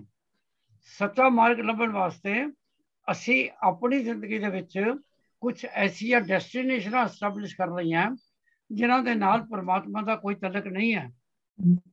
पर आई एम सॉरी टू से गुरु नानक साहब ने तो किया, पर असी भी कुछ ऐसिया डेस्टिनेशन बना लईਆਂ खुद भी। ਅਸੀਂ ਕਹਿੰਦੇ ਆ कि गुरु नानक ने कहा रिचुअल की लोड़ कोई नहीं, किसी रिचुअल के नाल परमात्मा नहीं लभना। पर आई एम सॉरी टू से असी खुद आप भी रिचुअल बना लिए। बिल्कुल ठीक। ਜਿਹੜੀ ਜਿਹੜੀ चीज गुरु नानक ने कहा ਸੀ नहीं जात पात, ਹੁਣ ਤੁਸੀਂ एडे सारे सज्जन बैठे हो, एक क्रिटिसिज्म नहीं है बलदेव, मैं जो कुछ कहना चाहना ये दुख हिरदे नाल कहना चाहना, ये साडे विच है, ये नहीं होना चाहिए। जे अगर कोई गलती है तो असी भी उस गलती के पार्टनर हैगे हाँ, क्योंकि we also belong to the same samaj, we also belong to the same society. साडे घर भी शायद कभी गल हुई होवे है पुत्र का विआह उत्थे करना, नहीं नहीं उत्थे नहीं करना, चाचे ताए किसी ने कहा होवे ते साडी गल किसी ने ना सुनी होवे। एनीवे हुण असीं थोड़ी गल करते हाँ गुरु तेग बहादुर जी। गुरु तेग बहादुर जी का ज्योति जोत मार्टरडम कुछ कह लो तो पिछले वीक सी, और जिहड़ी भी कोई गुरु साहब के नाल तलक कोई गुरपुरब आंदा, अगेन साडी बेटी डॉक्टर परमजीत कौर विरदी वो सानू इमीडिएटली इन्फॉर्म कर देंदी है कि ये बारे तुसीं कुछ ना कुछ गल करो। गुरु तेग बहादुर गुरु हरगोबिंद साहब के सब तो छोटे बेटे ने। दो चीज़ां ने जिहड़ियां बहुत जरूरी ने, कमल जी ते बलदेव जी, क्योंकि इस क्लास में बहुत बारी वो गल्लां कर चुका। ठीक है, कई मेरे इत्थे भी बैठे सज्जन मेरे नाल सहमत नहीं है, पर दैट डजंट मैटर, मैं अपना व्यू तुहानूं भी दसना चाहना। तुसीं डॉक्टर फौजा सिंह का नाम सुनिया होना, हिस्टोरीयन डॉक्टर फौजा सिंह मेरे मेरे कुलीग सन, वो दिल्ली यूनिवर्सिटी असीं इकट्ठे ही सा उत्थे। उन्होंने बड़ी रिसर्च की सी गुरु तेग बहादुर दी। एक वर्ड सी why guruship was missed twice as far as Guru Tegh Bahadur is concerned। Twice का क्या मतलब है? गुरु हरगोबिंद साहब तो बाद भी गुरु तेग बहादुर गुरु नहीं बने, गुरु हर राय साहब तो भी गुरु नहीं बने। थर्ड टाइम हुण असी आपकी रिसर्च की है कि एक डायलॉग स्टार फौजा सिंह का गलत सी, कोई मिस नहीं हुई। गुरु हरगोबिंद साहब के 5 बच्चे तुसीं हुणे कहे ने, 3 बच्चे उन्होंने जीवन दे विच ही उन्हों की डेथ हो गई सी। बाबा गुरदित्ता, बाबा नहीं रहे, बाबा अटल, सूरजमल गुरु तेग बहादुर रह गए सी। गुरु तेग बहादुर जी तो 14 साल के सन उदों करतारपुर की जंग हुई है। गुरु हरगोबिंद साहब की लाइफ बहुत तगड़िया बैटल्स ने विद मुगल्स, और करतारपुर की लड़ाई के विच गुरु तेग बहादुर वाज ओनली 14, बाबा गुरदित्ता उन्होंने वड्डे भरा भी, एक कमांड उन्होंने कोल सी, एक कमांड गुरु तेग बहादुर उदों उन्होंने नाम तेगमल सी, इन्हां दे कोल सी, and he fought so bravely. Yes, हाँ जी, हाँ जी, कि इन्हां दे फादर ने फिर इन्हां दा नाम तेगमल तो चेंज करके तेग बहादुर रखा। लेकिन उस लड़ाई दे विच कहंदे ने मैक्सिमम ब्लड शेड होया उस बैटल च, सिखां दा भी मुगलों का भी। और उस ब्लड शेड नूं देख के गुरु तेग बहादुर जी का उस वे जो भी उन्होंने नाम सी उन्हों का मन वैराग हो गया। तुहानूं याद होना तुसीं जिहड़े बादशाह नूं अशोका दी ग्रेट कहंदे हो, it happened in his life as well कि कलिंगा दी जिहड़ी सब तो वड्डी बैटल सी, it is after that battle that he converted to Buddhism. उन्हें कहा no more battles, no more wars, no more bloodshed, I can't see that. So Baldev ji Guru Tegh बहादुर ने वो ब्लडशेड देखा, उसदे बाद जितने भी साल वो किरतपुर रहे, जिस वेले भी गुरुशिप की गल आई उन्होंने अपने फादर नूं कहा मैं इस जिहड़ी तुसीं अगे गुरुशिप लेनी है मैं उहदे विच मैं नहीं इंटरस्टेड, मैं इस वेले सिर्फ वाहिगुरू नूं याद करना चाहना। तो please excuse me, it was him who excused himself from the guruship and left Kiratpur and went to Bakala. It is not कि गुरु हरगोबिंद साहब ने उन्होंने गुरु नहीं बनाया है, गलत, तो आप चले गए। ये गल तुहानूं याद रखने की लोड़ है। 14 साल का बच्चा और हज़ारां लोगों को अपने भैन भरावां नूं मुरदा मुरदा देखे कि ये जंगां होणियां ने, ये नहीं कि जंग खत्म हो जानी है। और गुरु हरगोबिंद साहब भी उस जंग तो बाद अमृतसर साहब छड़ के कीरतपुर चले गए। सो कई चीज़ां सानू टैक्नीकल पॉइंट ऑफ व्यू नाल अजकल के जमाने के नाल जिहड़े जंगां देखते हो उहदे नाल तुसीं पढ़ के तुहानूं, मैं नहीं कहता मेरी गल तुसीं मन्नो, तुसीं अपनी जो धारणा तुहाडे मन च है वो तुसीं रखो, दैट इज़ फाइन, पर ये मेरा व्यू पॉइंट है।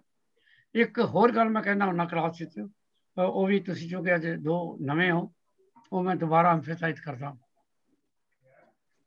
गुरु अर्जन देव जी ने गुरु ग्रंथ साहब की कमलजीत भीड़ बनाई, उन्होंने सारे गुरु साहब की बाणी कितों मिली? गुरु नानक, गुरु अंगद, गुरु अमरदास, रामदास जी चलो उन्होंने फादर ने, उन्होंने बाणी उन्होंने को होएगी। पहली 3 बाणियां गुरु साहब की बाणा कितों आईयां? फिर गुरु गोबिंद सिंह जी ने 1706 विच दमदमा साहब दोबारा गुरु ग्रंथ साहब रचिया,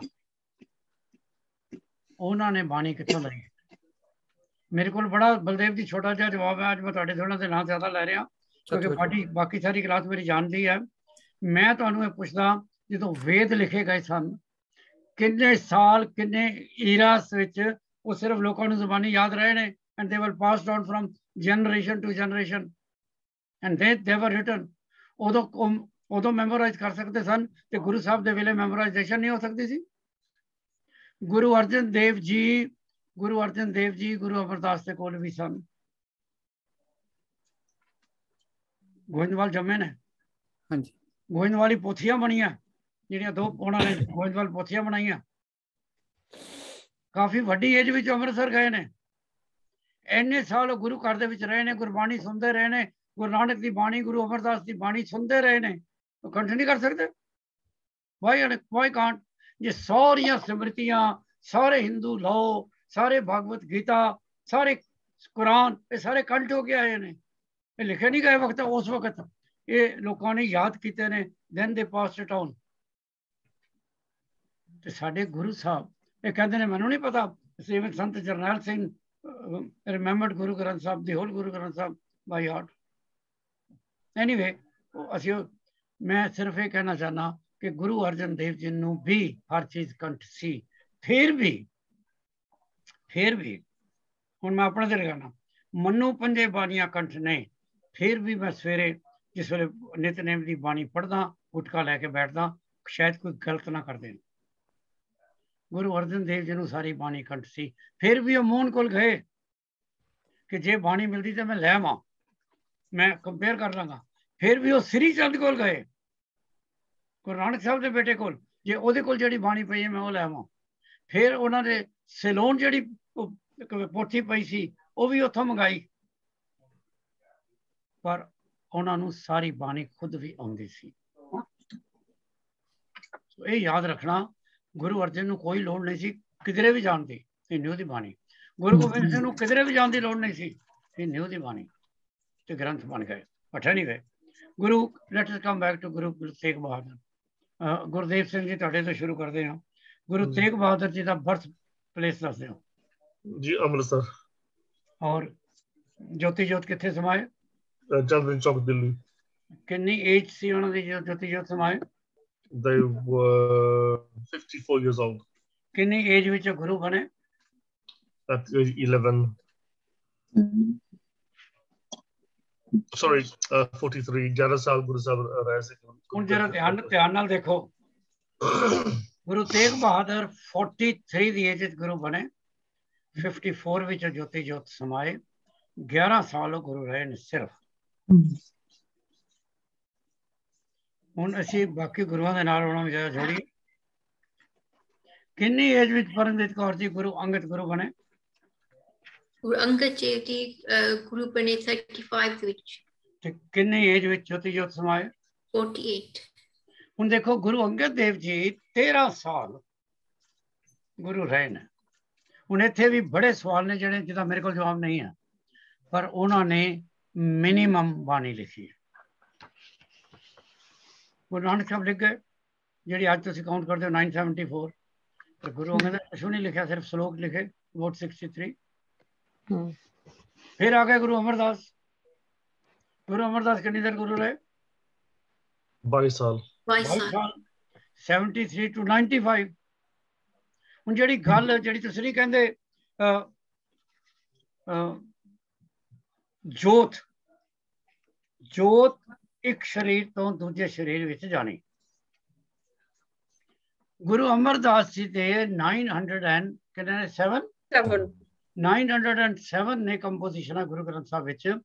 ਉਹਨਾਂ ਦੀ ਬਾਣੀ ਆਨੰਦ ਸਾਹਿਬ ਤੁਹਾਡੀ ਕੋਈ ਸਰਵਿਸ ਹੈ ਹੀ ਨਹੀਂ ਸਿੱਖ ਧਰਮ ਦੀ ਜਿਹਦੇ ਤੇ ਆਨੰਦ ਸਾਹਿਬ ਨਾ ਪੜਿਆ ਜਾਂਦਾ ਹੋਵੇ ਗੁਰੂ ਅਮਰਦਾਸ ਜੀ ਦਾ। 73 ਤੱਕ ਦੀ ਏਜ ਵਿੱਚ ਉਹਨਾਂ ਕੁਝ ਨਹੀਂ ਲਿਖਿਆ। ਗੁਰੂ ਬਣਨ ਤੱਕ ਹੀ ਵਾਸ ਨਾਟ ਅ poet. Guru Angad was not a poet until his guruship. Guru Ramdas never wrote anything until his guruship. But the moment they became Guru, Guru Nanak the Jyot hai, which entered their skin, and they became poet overnight. And they wrote such great compositions. और Guru Ramdas ने लावाना लिखी होंदी है तो अनंत कारज ही शुरू ना होंदा। So कई चीज़ां ऐसियां ने जिहड़ियां सानू ਅਸੀਂ ਪੜ੍ਹ ਕੇ ਭੁੱਲ ਜਾਂਦੇ ਹਾਂ ਜਾਂ ਉੱਤੇ ਗੌਰ ਹੀ ਨਹੀਂ ਕਰਦੇ, ਬਟ ਬੜੀਆਂ ਡੂੰਘੀਆਂ ਨਹੀਂ ਉਹ ਚੀਜ਼ਾਂ ਸਿੱਖ ਧਰਮ ਦੀਆਂ। ਐਨੀਵੇ ਅਸੀਂ ਦੇਖ ਚੁੱਕੇ ਹਾਂ ਵੀ ਗੁਰੂ ਤੇਗ ਬਹਾਦਰ ਜੀ ਦੇ 4 ਹੋਰ ਭਰਾ ਨੇ, ਇੱਕ ਉਹਨਾਂ ਦੀ ਭੈਣ ਸੀ ਵੀਰੋ। ਉਹਨਾਂ ਦੀ ਵਾਈਫ ਦਾ ਨਾਮ ਮਾਤਾ ਗੁਜਰੀ ਹੈ ਔਰ ਉਹਨਾਂ ਦਾ ਬੜਾ ਇੰਪੋਰਟੈਂਟ ਰੋਲ ਹੈ ਸਿੱਖ ਧਰਮ ਵਿੱਚ। ਅਗਰ ਤੁਸੀਂ ਕਿਸੇ ਵੀ ਵਾਈਫ ਨੂੰ ਲਾਓਗੇ, ਇੱਕ ਮਾਤਾ ਸੁੰਦਰੀ ਤੇ ਇੱਕ ਮਾਤਾ ਗੁਜਰੀ। ਠੀਕ ਹੈ, ਮਾਤਾ ਖੇਵੀ ਦਾ ਨਾਮ ਵੀ ਗੁਰੂ ਗ੍ਰੰਥ ਸਾਹਿਬ ਵਿੱਚ ਹੈ, ਬਟ ਦੀ ਰੋਲ ਦੇ ਪਲੇਡ ਇਨ ਸਿੱਖ ਹਿਸਟਰੀ ਦੋ ਨੇ। ਸੁੰਦਰੀ ਕਿਹਦੀ ਵਾਈਫ ਨੇ? ਗੁਰੂ ਗੋਬਿੰਦ ਸਿੰਘ ਜੀ। ਕਿਉਂਕਿ ਗੁਰੂ ਗੋਬਿੰਦ ਸਿੰਘ ਜੀ ਦੇ ਜੋਤੀ ਜੋਤ ਸਮਾਨ ਤੋਂ ਬਾਅਦ ਸਿੱਖ ਧਰਮ ਦੀ ਪੂਰਾ ਕੰਟਰੋਲ ਮਾਤਾ ਸੁੰਦਰੀ ਕੋਲ।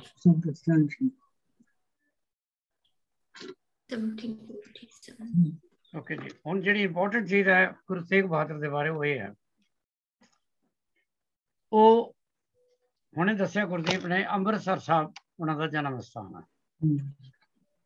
14 ਸਾਲ ਉਹ ਅੰਮ੍ਰਿਤਸਰ ਸਾਹਿਬ ਰਹੇ ਨੇ। ਇਸ ਤੋਂ ਬਾਅਦ ਉਹ ਕਰਤਾਰਪੁਰ ਗਏ ਨੇ। ਹੁਣ ਕਮਲਪ੍ਰੀਤ ਜੀ, ਤੁਹਾਨੂੰ ਕਰਤਾਰਪੁਰ ਦੇ ਬਾਰੇ ਕੁਝ ਪਤਾ ਹੈ? ਇੱਕ ਸ਼ਹਿਰ ਕਿਹਨੇ ਬਣਾਇਆ, ਇੰਨਾ ਇੰਪੋਰਟੈਂਟ ਕਿਉਂ ਹੈ?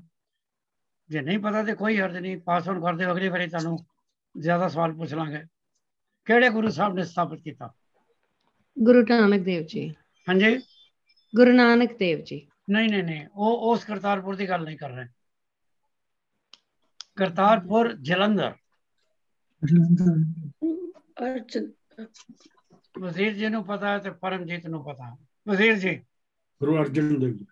ਗੁਰੂ ਅਰਜਨ ਦੇਵ ਜੀ ਨੇ ਇਸ ਸ਼ਹਿਰ ਦੀ ਰਚਨਾ ਕੀਤੀ ਹੈ ਕਰਤਾਰਪੁਰ। ਇਹ ਇਸ ਕਰਕੇ ਬਹੁਤ ਇੰਪੋਰਟੈਂਟ ਸ਼ਹਿਰ ਹੈ, ਜਿਹੜਾ ਤੁਸੀਂ ਵੈਸੇ ਤੇ ਇੱਥੇ ਆਪਣੀ ਜਿਹੜੀ ਸੀ ਨਾ ਸਪੋਰਟਸ ਗੁੱਡਸ, ਉਹਦੇ ਵਾਸਤੇ ਬੜਾ ਮਸ਼ਹੂਰ ਹੈ ਜਲੰਧਰ। ਇਹ ਜਿਹੜਾ ਕਰਤਾਰਪੁਰ ਹੈ ਜਲੰਧਰ ਡਿਸਟ੍ਰਿਕਟ ਆਉਂਦਾ ਸ਼ਾਇਦ, ਆਈ ਡੋਂਟ ਨੋ। ਐਨੀਵੇ ਇੱਥੇ 2 ਗੁਰੂ ਸਾਹਿਬ ਦੀ ਛਾਤੀਆਂ ਹੋਈਆਂ। ਇਹ ਪਰਮਜੀਤ ਦੱਸਦੇ ਹੁੰਦੇ ਆ। ਸੌ ਗਈ ਆ? ਤੀਰਮਲੇ ਵੀ ਇੱਥੇ ਰਹਿੰਦੇ ਆ ਨਾ ਡਾਕਟਰ ਜੀ? 2 ਗੁਰੂ ਦੀ ਸ਼ਾਦੀ ਹੋਈ ਹੈ ਕਿ ਇੱਕ ਗੁਰੂ ਤੇ ਇੱਕ ਗੁਰੂ ਦਾ ਬ੍ਰਦਰ ਦੀ ਸ਼ਾਦੀ ਹੋਈ ਹੈ? ਨਹੀਂ, ਜੋ ਬੱਚਿਆਂ ਦੀ ਸਹੀ, ਉਦੋਂ ਗੁਰੂ ਨਹੀਂ ਸਨ ਬਣੇ ਉਹ। ਉਹਨਾਂ ਦੀ ਹਾਂਜੀ, ਗੁਰੂ ਤੇਗ ਬਹਾਦਰ ਜੀ ਤੇ ਬਾਬਾ ਸੂਰਜਮਲ। ਗੁਰੂ ਤੇਗ ਬਹਾਦਰ ਤੇ ਬਾਬਾ ਸੂਰਜਮਲ ਉਹਨਾਂ ਦੇ ਭਰਾ ਦੀ, ਦੋਨਾਂ ਭਰਾਵਾਂ ਦੀ। ਸੂਰਜਮਲ ਗੁਰੂ ਤੇਗ ਬਹਾਦਰ ਦਾ ਵੱਡਾ ਬ੍ਰਦਰ ਹੈ। ਇਹਨਾਂ ਦੋਨਾਂ ਭਰਾਵਾਂ ਦੀ ਵਿਆਹ ਜਿਹੜਾ ਉਹ ਕਰਤਾਰਪੁਰ ਹੋਇਆ। ਗੁਰੂ ਘਰਾਣੇ ਦਾ ਇੱਕ ਬੇਟਾ ਜਿਹੜਾ ਬਹੁਤ ਬਦਨਾਮ ਹੈ, ਉਹ ਕਰਤਾਰਪੁਰ ਹੀ ਜੰਮਿਆ ਤੇ ਕਰਤਾਰਪੁਰ ਹੀ ਉਹਦੀ ਡੈਥ ਹੋਈ। ਉਹ ਕੌਣ ਹੈ? ਤੇਰਮਾਲ ਕਿਹਦਾ ਬੇਟਾ? ਗੁਰਦਿੱਤਾ ਜੀ ਦਾ। ਗੁਰਦਿੱਤਾ ਦਾ ਤੇ ਬਾਬਾ ਗੁਰਦਿੱਤਾ ਕਿਹਦਾ ਬੇਟਾ? ਗੁਰੂ ਹਰਗੋਬਿੰਦ ਜੀ ਦਾ। ਗੁਰੂ ਹਰਗੋਬਿੰਦ ਸਾਹਿਬ ਦਾ। ਤੋ ਤੇਰਮਲ ਗੁਰੂ ਹਰਗੋਬਿੰਦ ਸਾਹਿਬ ਦਾ ਪੋਤਰਾ, ਉਹ ਉੱਥੇ ਹੀ ਜੰਮਿਆ ਕਰਤਾਰਪੁਰ, ਤੇ ਕਰਤਾਰਪੁਰ ਹੀ ਉਹਦੀ ਡੈਥ ਹੈ। ਉਹ ਹੀ ਲੈ ਗਿਆ ਸੀ ਬਲਦੇਵ ਜੀ ਬਾਬਾ ਜੀ ਦੀ ਬੇੜ। ਅਜੇ ਵੀ ਉੱਥੇ ਉਹਦੀ ਸੰਤਾਨ ਕੋਲ ਹੀ ਬਾਬਾ ਜੀ ਦੀ ਬੇੜ ਹੁਣ ਵੀ ਕਰਤਾਰਪੁਰ ਹੀ ਹੈ। ਇਸ ਕਰਕੇ ਕਰਤਾਰਪੁਰ ਕਾਫੀ ਇੰਪੋਰਟੈਂਟ ਜਗ੍ਹਾ। ਫਿਰ ਗੁਰੂ ਸਾਹਿਬ ਕਰਤਾਰਪੁਰ ਤੋਂ ਬਾਅਦ ਅਸੀਂ ਗੁਰੂ ਤੇਗ ਬਹਾਦਰ ਦੀ ਗੱਲ ਕਰ ਰਹੇ ਹਾਂ। 20 years ਉਹ ਬਕਾਲੇ ਰਹੇ ਨੇ। ਬਕਾਲਾ ਪਿੰਡ ਜਾਂ ਜੋ ਵੀ ਕੁਝ ਸੀ, ਉਹਦੇ ਨਾਲ ਉਹਨਾਂ ਦੀ ਫੈਮਿਲੀ ਦਾ ਕੀ ਰਿਲੇਸ਼ਨ ਹੈ? ਉਹਨਾਂ ਦੇ ਨਾਨਕੇ ਸੀ। ਉਹਨਾਂ ਦੇ ਨਾਨਕੇ ਨੇ। ਉਹਨਾਂ ਦੀ ਮਾਂ ਦਾ ਘਰ, ਉਹਨਾਂ ਦੀ ਮਦਰ ਉੱਥੋਂ ਦੀ ਆ। ਮਦਰ ਕੌਣ ਹੈ ਉਹਨਾਂ ਦੀ? ਮਾਤਾ ਨਾਨਕੀ। ਮਾਤਾ ਨਾਨਕੀ ਉੱਥੋਂ ਦੀ ਆ, ਬਕਾਲੇ ਦੀ। ਸੋ ਫਿਰ 20 ਸਾਲ ਬਕਾਲੇ ਰਹੇ ਨੇ। ਉਹਦੇ ਬਾਅਦ ਉੱਥੇ ਹੀ ਉਹ ਗੁਰੂ ਬਣੇ ਨੇ। ਉੱਥੇ ਹੀ ਉਹਨਾਂ ਦੀ ਡਿਕਲੇਰੇਸ਼ਨ ਹੋਈ ਹੈ ਇਹਦੇ ਗੁਰੂ। ਉੱਥੋਂ ਹੀ ਫਿਰ ਉਹ ਚੱਲੇ ਨੇ। ਪਹਿਲਾਂ ਉਹ ਅੰਮ੍ਰਿਤਸਰ ਗਏ ਨੇ। ਅੰਮ੍ਰਿਤਸਰ ਉਹਨਾਂ ਨੂੰ ਜਾਣ ਨਹੀਂ ਦਿੱਤਾ, ਅੰਦਰ ਨਹੀਂ ਜਾਣ ਦਿੱਤਾ। ਫਿਰ ਉੱਥੋਂ ਉਹ ਟੂਰ ਤੇ ਚਲੇ ਗਏ ਨੇ, ਮਿਸ਼ਨਰੀ ਟੂਰ ਤੇ। ਔਰ ਫਿਰ ਉਹਨਾਂ ਨੇ ਆ ਕੇ ਅਨੰਦਪੁਰ ਸਾਹਿਬ ਵਸਾਇਆ। ਔਰ ਉੱਥੋਂ ਫਿਰ ਉਹਨਾਂ ਨੂੰ ਜਿਸ ਵੇਲੇ ਬੁਲਾਇਆ ਗਿਆ, ਇਸ ਵੇਲੇ ਉਹਨਾਂ ਨੇ ਔਰੰਗਜ਼ੇਬ ਨੂੰ ਚੈਲੰਜ ਕੀਤਾ। ਫਿਰ ਉਹ ਦਿੱਲੀ ਆਏ ਨੇ। ਸੋ ਗੁਰੂ ਤੇਗ ਬਹਾਦਰ ਨਾਲ ਤੁਸੀਂ ਕਹਿ ਸਕਦੇ ਹੋ ਅੰਮ੍ਰਿਤਸਰ, ਕਰਤਾਰਪੁਰ, ਕੀਰਤਪੁਰ ਨਾਲ ਤਾਂ ਉਹਨਾਂ ਦਾ ਤਲਕ ਹੈ ਹੀ ਸੀ। ਕੀਰਤਪੁਰ ਤੋਂ ਪਹਿਲਾਂ ਵੀ ਰਹੇ ਨੇ। ਉਹਨਾਂ ਦਾ ਫਾਦਰ ਦਾ ਘੱਟ ਸੀ। ਬਕਾਲਾ ਤੇ ਅਨੰਦਪੁਰ ਤੇ ਦਿੱਲੀ। ਹੁਣ ਜਦੋਂ ਤੁਸੀਂ ਗੁਰੂ ਤੇਗ ਬਹਾਦਰ ਦੀ ਗੱਲ ਕਰਦੇ ਹੋ, ਕੁਛ ਤੁਹਾਡੇ ਦਿਲ ਨੂੰ ਥੋੜਾ ਜਿਹਾ ਦੁੱਖ ਹੁੰਦਾ, ਕਿਉਂਕਿ ਤੁਸੀਂ ਜਿਹੜੇ ਵੀ এনवायरमेंट 'ਚ ਰਹਿ ਰਹੇ ਹੋ, ਤੁਸੀਂ ਸਾਰੇ ਕਹਿੰਦੇ ਹੋ ਕਿ ਗੁਰੂ ਤੇਗ ਬਹਾਦਰ ਨੇ ਹਿੰਦੂ ਧਰਮ ਦੀ ਰੱਖਿਆ ਲਈ ਆਪਣੀ ਜਾਨਾਂ ਦਿੱਤੀਆਂ, ਆਪਣੀ ਜਾਨ ਦਿੱਤੀ। ਕਹਿੰਦੇ ਹੋ ਨਾ? ਸਾਰਿਆਂ ਨੂੰ ਸਾਖੀ ਪਤਾ ਨਾ? ਕੌਣ ਗਿਆ ਸੀ ਗੁਰੂ ਤੇਗ ਬਹਾਦਰ ਕੋਲ? ਪਹਾੜੀ। ਇੱਕ ਸਾਖੀ ਸਾਰਿਆਂ ਨੂੰ ਆਉਂਦੀ ਹੈ ਨਾ, ਬੀਬੀ ਕਮਲਪ੍ਰੀਤ ਕੌਰ ਦੀ, ਤੁਹਾਨੂੰ ਵੀ ਆਉਂਦੀ ਹੈ ਜੀ? ਤੁਸੀਂ ਕਿੱਥੋਂ ਸੁਣੀ ਹੈ? बचपन तो सुनी है, फ्रॉम पेरेंट्स, ग्रैंडपेरेंट्स। पेरेंट्स तो सुनी है ना जी? या गुरुद्वारे सुनी या पेरेंट्स तो सुनी? ਤੁਸੀਂ ਆਪਣੇ ਬੱਚਿਆਂ ਨੂੰ ਸੁਣਾਈ? जी। ਅੱਛਾ। ਤੁਹਾਡੇ ਜਿਹੜੇ ਆਂਢੀ ਗੁਆਂਢੀ ਨੇ, ਹੋਰ ਜਿਹੜੇ ਸਿੱਖ ਧਰਮ ਦੇ ਬੰਦੇ ਨੇ, ਉਹ ਅਗਰ ਇਹਨੂੰ ਇਸ ਕਹਾਣੀ ਨੂੰ ਸੁਣਨਾ ਚਾਹਣ ਜਾਂ ਪੜ੍ਹਨਾ ਚਾਹਣ, ਕਿੱਥੋਂ ਪੜ੍ਹਨਗੇ? ਜਾਂ ਤਾਂ ਤੁਹਾਡੇ ਕੋਲ ਸੁਣਨਗੇ, ਪਰ ਜ਼ਰੂਰੀ ਨਹੀਂ ਕਿ ਤੁਹਾਡੇ ਕੋਲ ਆਉਣ। ਜਾਂ ਤੁਸੀਂ ਉਹਨੂੰ ਕੋਈ ਲਿਟਰੇਚਰ ਦੇ ਦਿਓਗੇ, ਕੋਈ ਕਿਤਾਬ ਦੇ ਦਿਓਗੇ ਵੀ ਇਹ 'ਚੋਂ ਪੜ੍ਹ ਲਓ। ਪਰ ਜੇ ਬਲਦੇਵ ਜੀ ਕਿਸੇ ਕਿਤਾਬ ਦੇ ਵਿੱਚ ਹੁਣ ਅੱਗੋਂ ਇਹ ਕਹਾਣੀ ਲਿਖੀ ਹੀ ਨਾ ਜਾਏ ਔਰ ਸਾਡੀ ਜਨਰੇਸ਼ਨ ਵੀ ਚਲੀ ਜਾਏ, ਫਿਰ ਗੁਰੂ ਤੇਗ ਬਹਾਦਰ ਦੀ ਸ਼ਹਾਦਤ ਕੌਣ ਯਾਦ ਰੱਖੇਗਾ? ਜਿਸ ਧਰਮ ਵਾਸਤੇ ਉਹਨਾਂ ਨੇ ਜਾਨ ਦਿੱਤੀ, ਜੇ ਉਹ ਧਰਮ ਦੇ ਫੈਨੈਟਿਕਸ ਕਹਿਣ ਇਹ ਲਾਈਨ ਹੀ ਕੱਟ ਦਿਓ ਤੇ ਸਾਡੇ ਡੈਰੋਗੇਟਰੀ ਹੈ ਕਿ ਸਾਨੂੰ ਬਚਾਉਣ ਕੋਈ ਹੋਰ ਆਇਆ ਸੀ, ਅਸੀਂ ਆਪ ਬੜੇ ਬਹਾਦਰ ਹਾਂ। ਔਰ ਕਿਸੇ ਕਿਤਾਬ ਵਿੱਚੋਂ ਲਾਈਨ ਨਾ ਲਿਖੀ ਜਾਏ ਤੇ 10-12 ਸਾਲ ਬਾਅਦ ਸ਼ਾਇਦ, ਜਿਸ ਤਰ੍ਹਾਂ ਮੈਂ ਕਹਿਣਾ ਸਾਡੀ ਨੌਲੇਜ ਵੀ ਐਕਵਾਇਰਡ ਨੌਲੇਜ ਅਸੀਂ ਵੀ ਭੁੱਲ ਜਾਵਾਂਗੇ। ਸੋ ਬਿਲਕੁਲ, ਕਈ ਬੁੱਕਸ ਵਿੱਚ ਆਲਰੇਡੀ ਉਹ ਲਿਖ ਰਹੇ ਕਿ ਪੋਲੀਟੀਕਲ ਰੀਜ਼ਨਸ ਕਰਕੇ ਉਹਨਾਂ ਦੀ ਸ਼ਹਾਦਤ ਹੋਈ ਹੈ। ਦ ਵੇ ਦ ਬੁੱਕਸ ਆਰ ਬੀਇੰਗ ਰਿਟਨ, ਅਸੀਂ ਇਹ ਹਾਲ ਦਵਾਈ ਮਚਾ ਰਹੇ ਹਾਂ ਕਿ ਹਿਸਟਰੀ 'ਚ ਲਿਖੋ, ਪਰ ਹਿੰਦੁਸਤਾਨ ਦੇ ਵਿੱਚ 1.3 ਬਿਲੀਅਨ ਪਾਪੂਲੇਸ਼ਨ ਹੈ। ਹਿੰਦੂ ਤੇ ਹਰ ਜਗ੍ਹਾ ਨਾ, ਖਾਲੀ ਪੰਜਾਬ ਵਿੱਚ ਤਾਂ ਹਿੰਦੂ ਨਹੀਂ ਹੈ ਨਾ। ਸਾਰੇ ਹਿੰਦੁਸਤਾਨ ਨੂੰ ਅੱਜ ਤੁਸੀਂ ਜੇ ਪੰਜਾਬ ਦੇ ਕਿਸੇ ਹਿੰਦੂ ਨੂੰ ਨਹੀਂ ਪਤਾ, ਕਸ਼ਮੀਰ ਦੇ ਹੀ ਕਿਸੇ ਬ੍ਰਾਹਮਣ ਨੂੰ ਨਹੀਂ ਪਤਾ ਕਿ ਉਹਨਾਂ ਨੂੰ ਬਚਾਉਣ ਵਾਲਾ ਕੌਣ ਸੀ, ਔਰ ਜੇ ਤੁਸੀਂ ਉਹਨੂੰ ਕਹੋ ਜੀ ਗੁਰੂ ਤੇਗ ਬਹਾਦਰ ਸਾਹਿਬ ਨੂੰ ਪੁੱਛੋ ਉਹ ਕੌਣ ਸੀ, ਤੇ ਬੜੀ ਸ਼ਰਮ ਦੀ ਗੱਲ ਆ ਨਾ। ਐਨੀਵੇ, ਗੱਲਾਂ ਕਰਦੇ ਕਰਦੇ ਕੋਈ ਗੱਲਾਂ ਐਸੀਆਂ ਨਿਕਲਦੀਆਂ ਜਿਹੜਾ ਮੈਂ ਨਹੀਂ ਕਹਿੰਦਾ ਕ੍ਰਿਟਿਸਿਜ਼ਮ ਹੈ, ਪਰ ਇਹ ਸਾਡੀ ਡੈਫੀਸ਼ੀਐਂਸੀਜ਼ ਨੇ।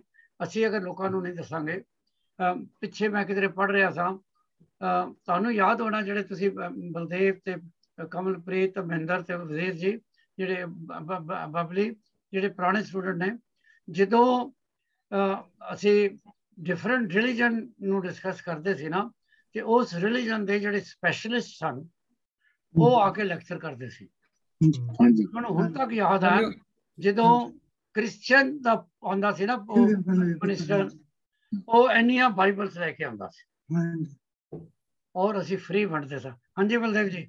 ਮੈਨੂੰ ਚੰਗੀ ਤਰ੍ਹਾਂ ਯਾਦ ਹੈ ਜੀ ਕਿ ਜਦੋਂ ਮੈਂ ਕਲਾਸਾਂ ਸ਼ੁਰੂ ਕੀਤੀਆਂ, ਮੇਰਾ ਆਪਣਾ ਦਿਮਾਗ, ਸਾਰੀ ਉਮਰ ਸਿੱਖੀ ਵਿੱਚ ਜੰਮੇ, ਸਿੱਖੀ ਅੱਗੇ ਹੋਏ, ਪਰ ਮੇਰਾ ਆਪਣਾ ਦਿਮਾਗ ਇੰਨਾ ਖੁੱਲ ਗਿਆ ਕਿ ਮੈਨੂੰ ਬਹੁਤੀਆਂ ਗੱਲਾਂ ਦਾ ਸਿੱਖੀ ਦਾ ਨਹੀਂ ਸੀ ਪਤਾ, ਤੇ ਬਾਕੀ ਧਰਮਾਂ ਦੇ ਲੋਕ ਆ ਕੇ ਜਦੋਂ ਸਿਖਾਉਂਦੇ ਸਨ, ਮੇਰਾ ਆਤਮਿਕ ਜੀਵਨ ਤੋਂ ਇੰਨੀ ਹੱਲਾਸ਼ੇਰੀ ਮਿਲੀ ਕਿ ਮੈਨੂੰ ਆਨੰਦ ਆ ਗਿਆ, ਆਨੰਦ ਆ ਗਿਆ, ਆਨੰਦ ਆ ਗਿਆ। ਥੈਂਕ ਯੂ ਜੀ, ਥੈਂਕ ਯੂ ਵੈਰੀ ਮਚ। ਸੋ ਉਹ ਇੰਨੀਆਂ ਬਾਈਬਲ ਨਾਲ ਲੈ ਕੇ ਆਉਂਦੇ ਸਨ, ਇੰਨੀਆਂ ਫ੍ਰੀ ਵੰਡਦੇ ਸਨ, ਔਰ ਸਾਰੇ ਸਟੂਡੈਂਟ ਵਾਸ ਸੋ ਹੈਪੀ ਕਿ ਉਹਨਾਂ ਨੂੰ, ਠੀਕ ਹੈ ਤੁਸੀਂ ਭਾਵੇਂ ਕਿੰਨੇ ਅਮੀਰ ਹੋਵੋ, ਕਿੰਨੀਆਂ ਕਿਤਾਬਾਂ ਖਰੀਦਣ ਦੀ ਤੁਹਾਡੀ ਯੋਗਤਾ ਹੋਵੇ, ਪਰ ਸਟਿਲ ਅਗਰ ਕੋਈ ਫ੍ਰੀ ਲਿਟਰੇਚਰ ਮਿਲੇ, ਯੂ ਲਵ ਇਟ। ਐਨੀਵੇ, ਸਾਡੇ ਵਿੱਚ ਉਹ ਜਿਹੜਾ ਪ੍ਰਚਾਰ ਹੈ ਉਹ ਘੱਟ ਹੈ ਜਾਂ ਨਹੀਂ ਹੈ, ਉਹ ਖੁਦਾ ਜਾਣੇ ਉਹ ਕਿਸ ਤਰ੍ਹਾਂ ਹੋਏਗਾ ਤੇ ਕਦੋਂ ਹੋਏਗਾ। ਬਟ ਐਨੀਵੇ ਪ੍ਰੋਬਲਮ ਹੈ ਨੇ, ਔਰ ਉਹ ਪ੍ਰੋਬਲਮ ਸੋਲਵ ਕਰਨ ਦੀ ਕੋਈ ਨਾ ਕੋਈ ਯੁਕਤੀ ਤੇ ਕੋਈ ਨਾ ਕੋਈ ਹੋਣੀ ਚਾਹੀਦੀ ਹੈ। ਹਾਂਜੀ, ਹੁਣ ਅਸੀਂ ਦੇਖਦੇ ਹਾਂ ਆਨੰਦ ਸਾਹਿਬ ਦੀ 20ਵੀਂ ਪੌੜੀ।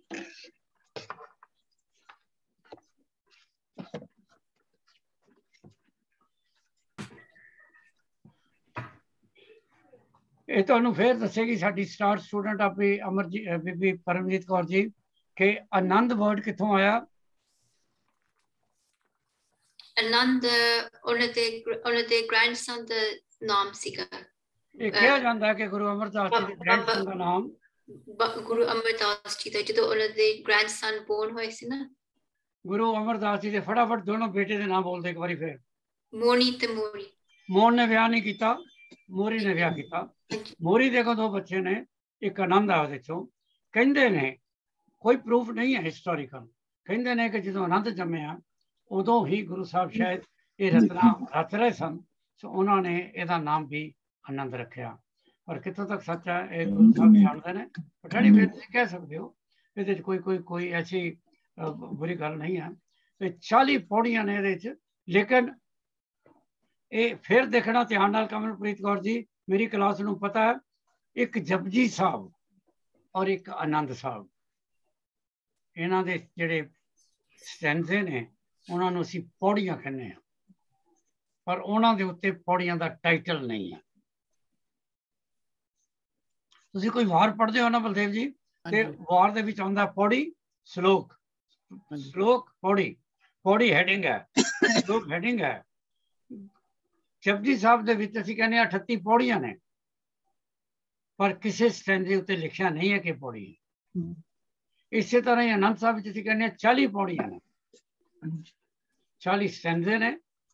ਉਹਨੂੰ ਕਦੋਂ ਸਕਾਲਰਸ ਨੇ ਕਹਿਤਾ ਪੌੜੀਆਂ ਨੇ, ਕਿ ਗੁਰੂ ਸਾਹਿਬ ਖੁਦ ਕਹਿ ਗਏ ਉਹ ਪੌੜੀਆਂ ਨੇ, ਤੇ ਅਸੀਂ ਫਿਰ ਉਹਨਾਂ ਨੂੰ ਪੌੜੀਆਂ ਕਹਿਣਾ ਸ਼ੁਰੂ ਕਰਤਾ। ਕਦੋਂ ਇਹ ਰੀਤ ਚੱਲੀ ਕਿ ਸਿਰਫ 6 ਪੌੜੀਆਂ ਹੀ ਪੜ੍ਹੋ, 40 ਨਾ ਪੜ੍ਹੋ, ਟਾਈਮ ਦੀ ਹੋਂਦ ਸੀ ਜਾਂ ਵਾਹਿਗੁਰੂ ਜਾਣੇ ਕੀ ਸੀ। ਪਰ ਫਿਰ ਬਹੁਤ ਸਾਰੀਆਂ ਸੰਸਥਾਵਾਂ ਐਸੀਆਂ ਨੇ ਜਿਹੜੀਆਂ 40 ਦੀ 40 ਪੜ੍ਹਦੀਆਂ।